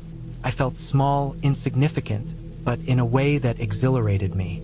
Around midday, the trail split. I consulted my map, double-checked the compass, and took the left fork, the one that was marked as less traveled. I wanted isolation, and this was certainly the path that promised it. Immediately, the forest seemed to close in. The trees grew taller and thicker, their trunks blotting out the sunlight, and the underbrush became more tangled. I had to step carefully over exposed roots and loose rocks, my boots slipping occasionally on wet moss. The smell I had noticed that morning had grown stronger, faintly sour, almost like iron. I felt a twinge of worry, but I shook it off, blaming my imagination. By late afternoon, the trail had become a narrow, uneven scramble. I could hear my own breathing, sharp and shallow, and the occasional crack of a branch somewhere off the path. I remembered reading somewhere that in deep forests, the sound travels strangely, echoing, bouncing, and creating illusions of movement. I tried not to think about it, but my senses were on edge. Then I saw the first sign, a scrape. It was faint at first, on the side of a tree trunk, shallow but deep enough to leave raw wood exposed. I frowned, unsure what could have made it. My mind immediately jumped to animals. Bears, possibly, though I had been careful to make noise, to hang food properly if I camped. But as I looked around, I saw more. Faint scratches on rocks, smears in the mud, subtle signs that something, or someone, had been here. I kept moving. My pace quickened, though I told myself it was just excitement. Still, the feeling of being watched started to grow heavier. Every time I turned my head, I thought I caught glimpses of movement between the trees, shadows sliding across the thick trunks. I told myself it was just the wind, the angle of the light, anything, but the unease didn't leave. By late afternoon, the trail began to descend. I noticed the ground was softer here, looser, as if recent rain had washed away parts of the path. I stepped carefully, trying to keep my footing on the slick rocks and mud. I also noticed something else, the signs of recent human activity. Footprints, deeper than mine, irregular, as if someone had been moving quickly. They were heading in the opposite direction, away from the deeper forest, which made me feel even more isolated. I reached a small clearing. A fallen log had formed a natural bench, and I decided to rest. I sat down, pulling my water bottle from my pack, and tried to calm my racing thoughts. I noticed then that the forest had fallen utterly silent. No birds, no wind, no rustle of leaves. Only the faint sound of my own breathing and the distant rush of water from a nearby creek. The silence was heavier than anything I had felt before. And then I heard it, a snapping sound. Not a branch breaking under a foot, but something sharper, quicker, like someone moving through brush. My heart jumped. I froze, listening, straining to catch it again. There it was, a rustle, low, close, moving parallel to me.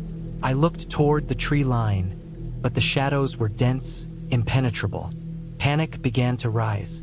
I grabbed my walking stick, something to defend myself with if needed, and stood, scanning the area. I took small steps toward the path, planning to keep moving, but every snap of twigs made my stomach tighten.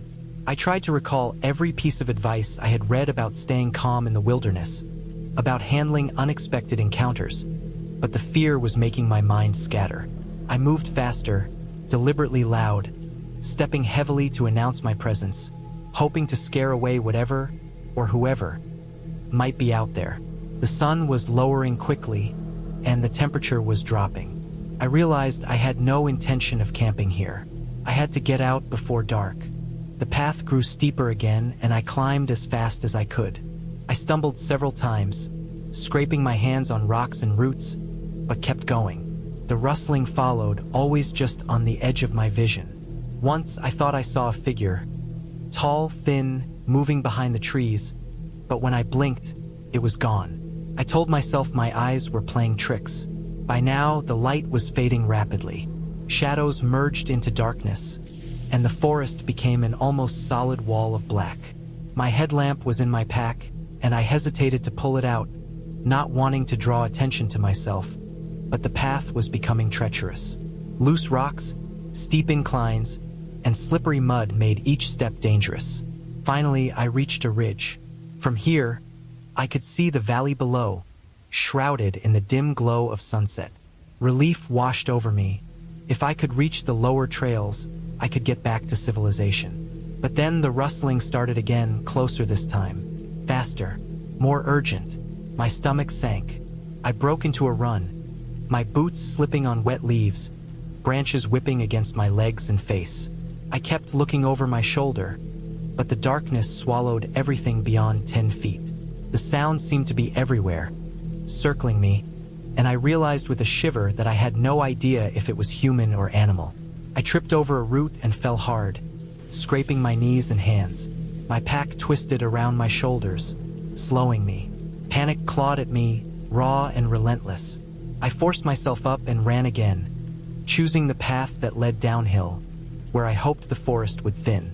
And then I saw it, lights, small, flickering at the bottom of the ridge.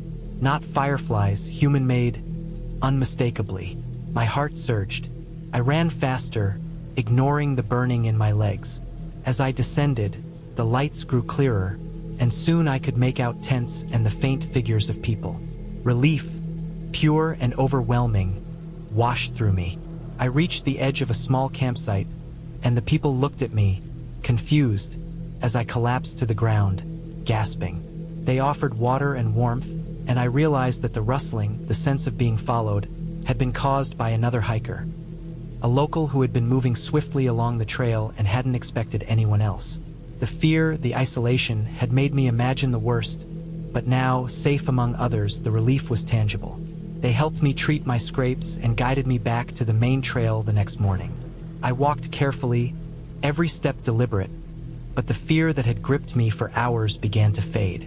When I finally emerged from the forest into the parking lot where my car was, I felt exhausted, my body battered, my mind still replaying the terror. But I also felt accomplished. I had survived the trail, the fear, and the unknown, and I had learned the sharp, unyielding truth of wilderness. It does not care about your plans, your courage, or your fears.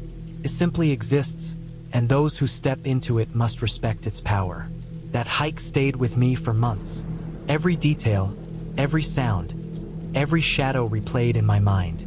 I knew I had been lucky, but I also knew that in those mountains, in that forest, the fear I had felt was real, grounded in reality, not imagination. And I would never underestimate it again.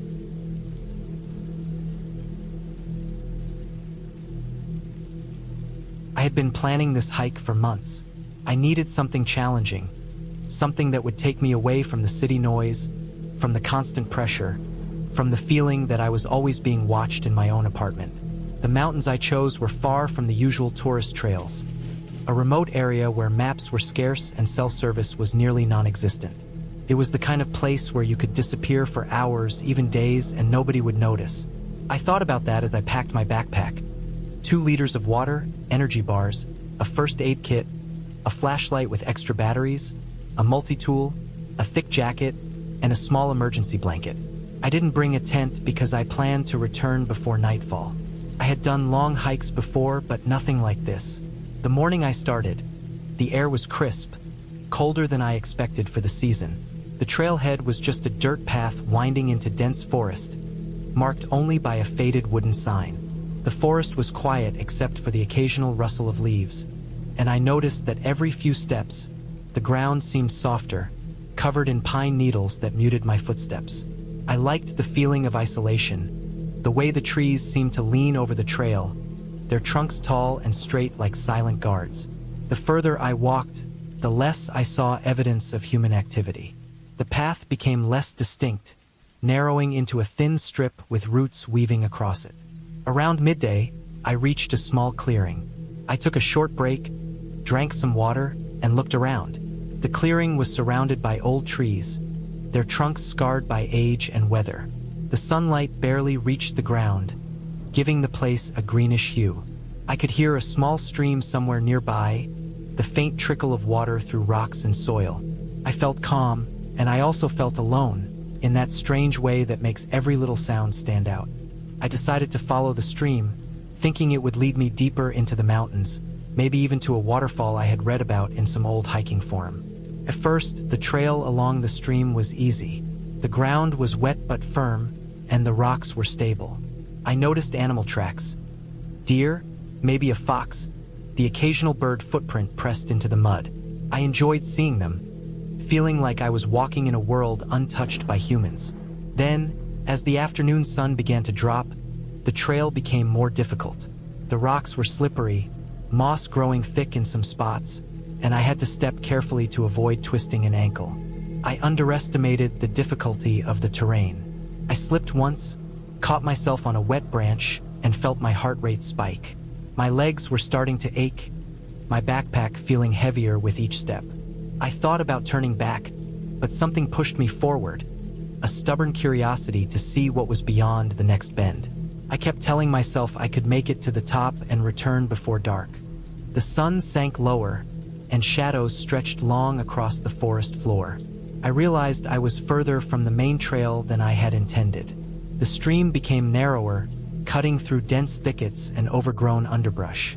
At some point, I noticed the sound of the stream was no longer consistent. It was faint, almost non-existent, as if I had moved into a different area where the water had dried up or gone underground. I checked my map and realized I had veered off the route. Panic didn't hit me immediately, but a knot formed in my stomach. I tried to retrace my steps, looking for familiar landmarks, but everything looked the same. Tall pines, mossy rocks, uneven ground.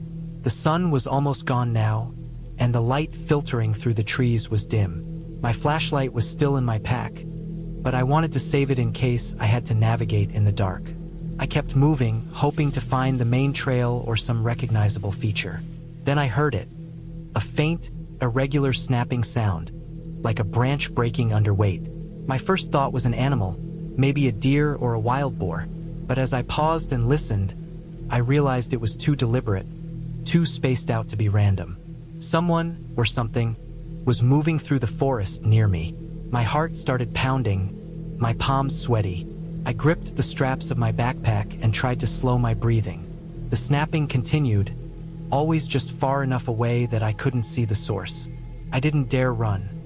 Running would only make me stumble in the uneven terrain. I decided to move quietly, staying close to the trees, hoping the person or animal would pass. Every step was careful, calculated. The forest seemed darker now, almost closing in around me, and the air was damp and cold. I realized I had no way to signal for help. My phone had no signal and nobody knew exactly where I was. I felt the first wave of real fear, the kind that tightens your chest and makes your legs weak. The snapping sound came closer. I stopped moving, pressed myself against a large tree, trying to stay hidden. I couldn't see anyone, but I knew I wasn't alone. The forest had shifted from serene to threatening, every rustle of leaves, every shifting shadow triggering adrenaline. I had to make a choice. Stay put and hope whoever it was left, or keep moving and risk running into them. I chose to keep moving. I moved slowly, silently, trying to stay in the shadows. The terrain became steeper, and I had to climb over rocks and roots. My hands got scratched, my legs bruised, but I kept going. After what felt like hours, I came across an old, overgrown path. I recognized it from the map. It was a lesser-used trail that eventually led to the main route. Relief washed over me, but it was mixed with lingering fear. I didn't know if whoever or whatever was near me was still following. I quickened my pace, carefully, keeping an eye and ear on the forest around me. The snapping noises had stopped, but I felt eyes on me, that sensation of being watched. My legs were screaming, my backpack digging into my shoulders, my throat dry. I reached a ridge where the trees thinned, and I could see the valley below. The view was breathtaking, even in my fear. A wide stretch of forest, rivers glinting in the dying light, mountains fading into the distance. I took a deep breath, reminding myself that I had survived this far, and I could survive the rest. I followed the overgrown path until it finally rejoined a wider, more obvious trail. My pace quickened. I knew that once I reached the main trail, the hike back to the trailhead would be easier, and I would be in the open where I could signal for help if needed. I was exhausted, bleeding from small cuts on my hands and legs, dehydrated, and shaking from the adrenaline. I ignored all of it and kept moving. Night fell completely as I approached the main trail. I turned on my flashlight, the beam cutting through the darkness, illuminating familiar markers and rocks I had passed in the morning. My heart rate began to slow. I finally saw the trailhead sign in the distance. Relief flooded me. I had made it back. The fear that had gripped me all afternoon started to fade, replaced with a mix of exhaustion and disbelief that I had survived. I reached the parking lot, my legs barely able to support me. My hands shook as I fumbled with the keys to my car. I looked back at the dark forest, realizing how easily I could have gotten lost, how fragile my sense of safety had been. The experience left me with a deep respect for nature, for the unpredictable dangers that lurk even when there is no supernatural presence, for the small mistakes that can turn a routine hike into a terrifying ordeal. I drove home slowly, still on edge, aware of every sound of the engine, every shadow passing across the road. When I finally reached my apartment, I collapsed onto my bed, exhausted, every muscle aching, every cut stinging. I thought about the forest, about the fear, about the relief, and I realized that the lesson was clear. Nature is beautiful, but it is indifferent to us, and we are fragile in its presence. From that day on, I never underestimated a trail again. I always carried extra water, a flashlight, a fully charged phone, and I always told someone exactly where I was going. I never took the forest for granted again. That hike left its mark on me, not just in cuts and scrapes, but in a lasting awareness of my own vulnerability. The fear I felt that day stayed with me, a reminder of how quickly things can change when you step into the wild. But it also taught me resilience, patience, and respect. I learned that survival often depends on keeping calm, staying aware, and never letting fear dictate rash actions. Most importantly, I learned that you can face terrifying situations, make mistakes, and still come out the other side, stronger and wiser. The forest never tried to harm me deliberately. There was no monster, no ghost, no magic. The fear was entirely human, entirely real, born from isolation, uncertainty, and the knowledge that nature is vast and unconcerned. That was what made it so terrifying, and that was what made surviving it feel like a victory. I never forgot that feeling, the relief, the exhaustion, the awe, and it shaped every hike, every adventure, and every choice I made afterward.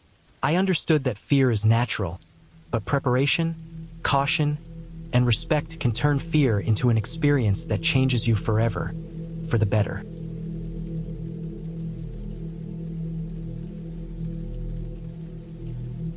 I had been planning this hike for months, carefully studying maps, checking the terrain, and making sure I had all the gear I thought I would need.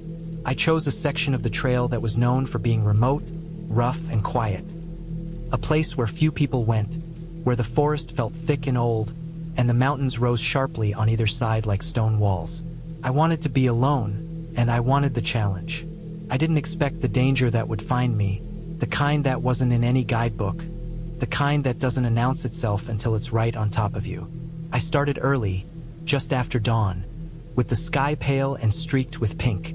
The air was cold and crisp, the smell of pine sharp and clean. My boots crunched on the dry leaves and needles, the sound echoing slightly in the quiet forest.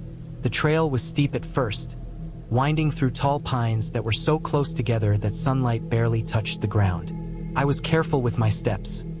Loose rocks and hidden roots made every footfall a potential slip. The first few hours passed without incident. The trail curved around cliffs, opened into small clearings where sunlight broke through, and followed a narrow creek that whispered over stones. I stopped once to rest, sitting on a rock beside the water and taking out my water bottle. I drank slowly, appreciating the coldness, the clarity. I could hear the birds, faint and scattered, and the wind rustling through branches. Everything was normal, peaceful even. As I continued, the terrain grew rougher. The trail became less distinct, more a suggestion of a path than a clear route. I had to pick my way over fallen logs, around thick brush, and through areas where the earth had slid from the slopes above, leaving exposed roots and loose soil. I was careful to stay on what looked like the main trail, but I noticed that my GPS signal was weak. The satellite connection flickered, giving me only approximate locations. That was a little unsettling, but I told myself it was part of the adventure. By mid-afternoon, I had climbed high enough that the air was thinner and colder. I stopped again, checking my map and compass. The terrain ahead looked steeper than I had expected, with a narrow ridge that would take me above the treeline.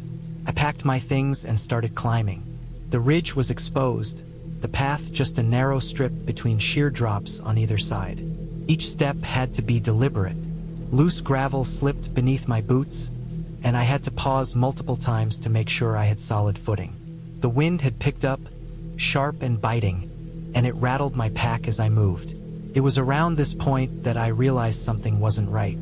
I had been hiking alone for hours, hearing nothing but the forest, when suddenly I thought I heard a sound behind me. Something like a heavy footstep, but not like mine. I froze and listened. There was nothing, just the wind, the distant rush of a waterfall far below. I shook it off. I was alone. Of course, I was alone. I kept climbing, but the feeling didn't leave me. Every time I paused to catch my breath, I imagined movement in the trees behind me. Shadows seemed to shift. A branch would snap and I would tense. The sun was moving lower now, and I started to worry about making it over the ridge before dark. Then I slipped. My boot caught on a loose rock, and I slid a few feet down the slope before catching myself with my hands. Dirt and small stones scraped my palms. My heart pounded. I sat there for a moment, breathing hard, and realized I had been reckless. The path was dangerous, more dangerous than I had thought. I decided to take a small detour to a slightly safer area off the ridge, a flat outcrop that jutted out from the side. From there, I could see the valley below. The view was breathtaking. The mountains stretched into the distance, a mix of dark forest and craggy rock. I could see clouds moving in the distance, heavy and gray. I didn't like clouds. Storms came fast in these mountains. I checked the time. I had underestimated how long it would take to get over the ridge. The sun was close to setting, and I realized I would need to spend the night somewhere if I couldn't descend quickly. I didn't panic yet, but the reality of the situation settled in. I had minimal food, no extra water, and my phone had no signal. I decided to keep moving, hugging the ridge as I climbed. Every step had to be deliberate. My legs burned from the steep climb, and my pack felt heavier than ever. Then I saw it. A break in the ridge ahead, a section where rocks had fallen and the path seemed gone. I had to scramble up, using my hands, testing every foothold.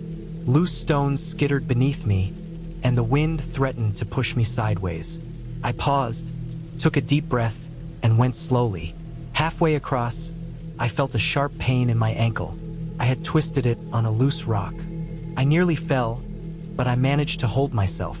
I sank to the ground for a moment, breathing hard. The ankle was swollen immediately, and I knew that I wouldn't be able to walk normally. Panic started to creep in. Alone, high on a ridge, injured with night approaching, I realized I had made a serious mistake. I tried to move, testing the ankle. Pain shot through my leg, but I forced myself to keep going, crawling over the last few feet of exposed rock. Finally, I made it to a flatter section, but it was just a narrow ledge with cliffs on both sides. I sat there, panting, trying to think. I had to find a safer place to wait out the night. I looked around. There was a small area under some overhanging rocks that might provide shelter from wind and rain. It wasn't much, but it was better than nothing. I crawled toward it, using my hands and my good leg to pull myself along. When I reached it, I collapsed, exhausted, my ankle throbbing. I used my jacket as padding, tried to keep my ankle elevated, and settled in for the night. Darkness came quickly. The forest below disappeared into blackness, the stars beginning to emerge in the sky. The wind howled around me, and the cold seeped through my jacket. I tried to stay calm, reminding myself that I had a flashlight, some food, and water. I knew I had to conserve energy, conserve warmth, and stay alert. Hours passed. The wind gusted, rattling rocks above me. Every sound made me flinch. Couldn't sleep. I tried to rest my ankle, but the pain kept me awake. I thought about the trail, about how easy it had been to underestimate the mountains, how quickly something small, one slip, one misjudged step, could turn a hike into a nightmare. By morning, I had a plan. I couldn't stay on the ridge. My ankle wouldn't hold me, and the weather was threatening to get worse. I looked around, scanning the slope below. There was a faint path that led down into a small valley, not the main trail, but it might lead somewhere. I knew descending would be slow, painful, and dangerous, but it was my only choice. I moved carefully, using my hands and good leg to support myself, slowly inching down the slope. Loose rocks slipped, my ankle screamed, but I forced myself forward. I had to keep going. Each step was agonizing. I reminded myself to breathe, to focus on the next move, not the distance ahead. Hours passed. The terrain was unforgiving. Roots grabbed at my clothes, rocks shifted beneath me. I slipped more than once, but each time I caught myself before falling too far. By midday, I had descended into the forested valley. The trees were dense, the ground softer, but the path was almost non-existent. I had to bushwhack through undergrowth, move around fallen logs, and crawl over steep patches. Then I saw smoke, thin, distant, curling above the trees. My heart leapt. People, civilization. I scrambled toward it, ignoring the pain in my ankle. After what felt like an eternity, I broke into a small clearing and saw a ranger station tucked between the trees. I limped as fast as I could toward it. A ranger saw me, immediately calling for help. They checked my ankle, wrapped it, and radioed for a rescue. Soon, a small helicopter appeared, the sound deafening in the quiet forest. I was lifted from the valley, my body aching, my mind still shaking from the ordeal. The flight down the mountain was surreal. The forest stretched endlessly beneath me, the path I had taken barely visible, the ridge where I had been stranded just a thin line of rock. I felt exhausted, but also relieved, alive, and grateful. Once on solid ground, I was taken to a small clinic. My ankle was badly sprained, and I had several cuts and bruises, but I was otherwise unharmed. Sitting there, with my foot elevated and wrapped, I reflected on what had happened. I had been careful, prepared, but the mountain had a way of humbling anyone who underestimated it. One small slip, one twist of fate, and I could have been trapped or worse.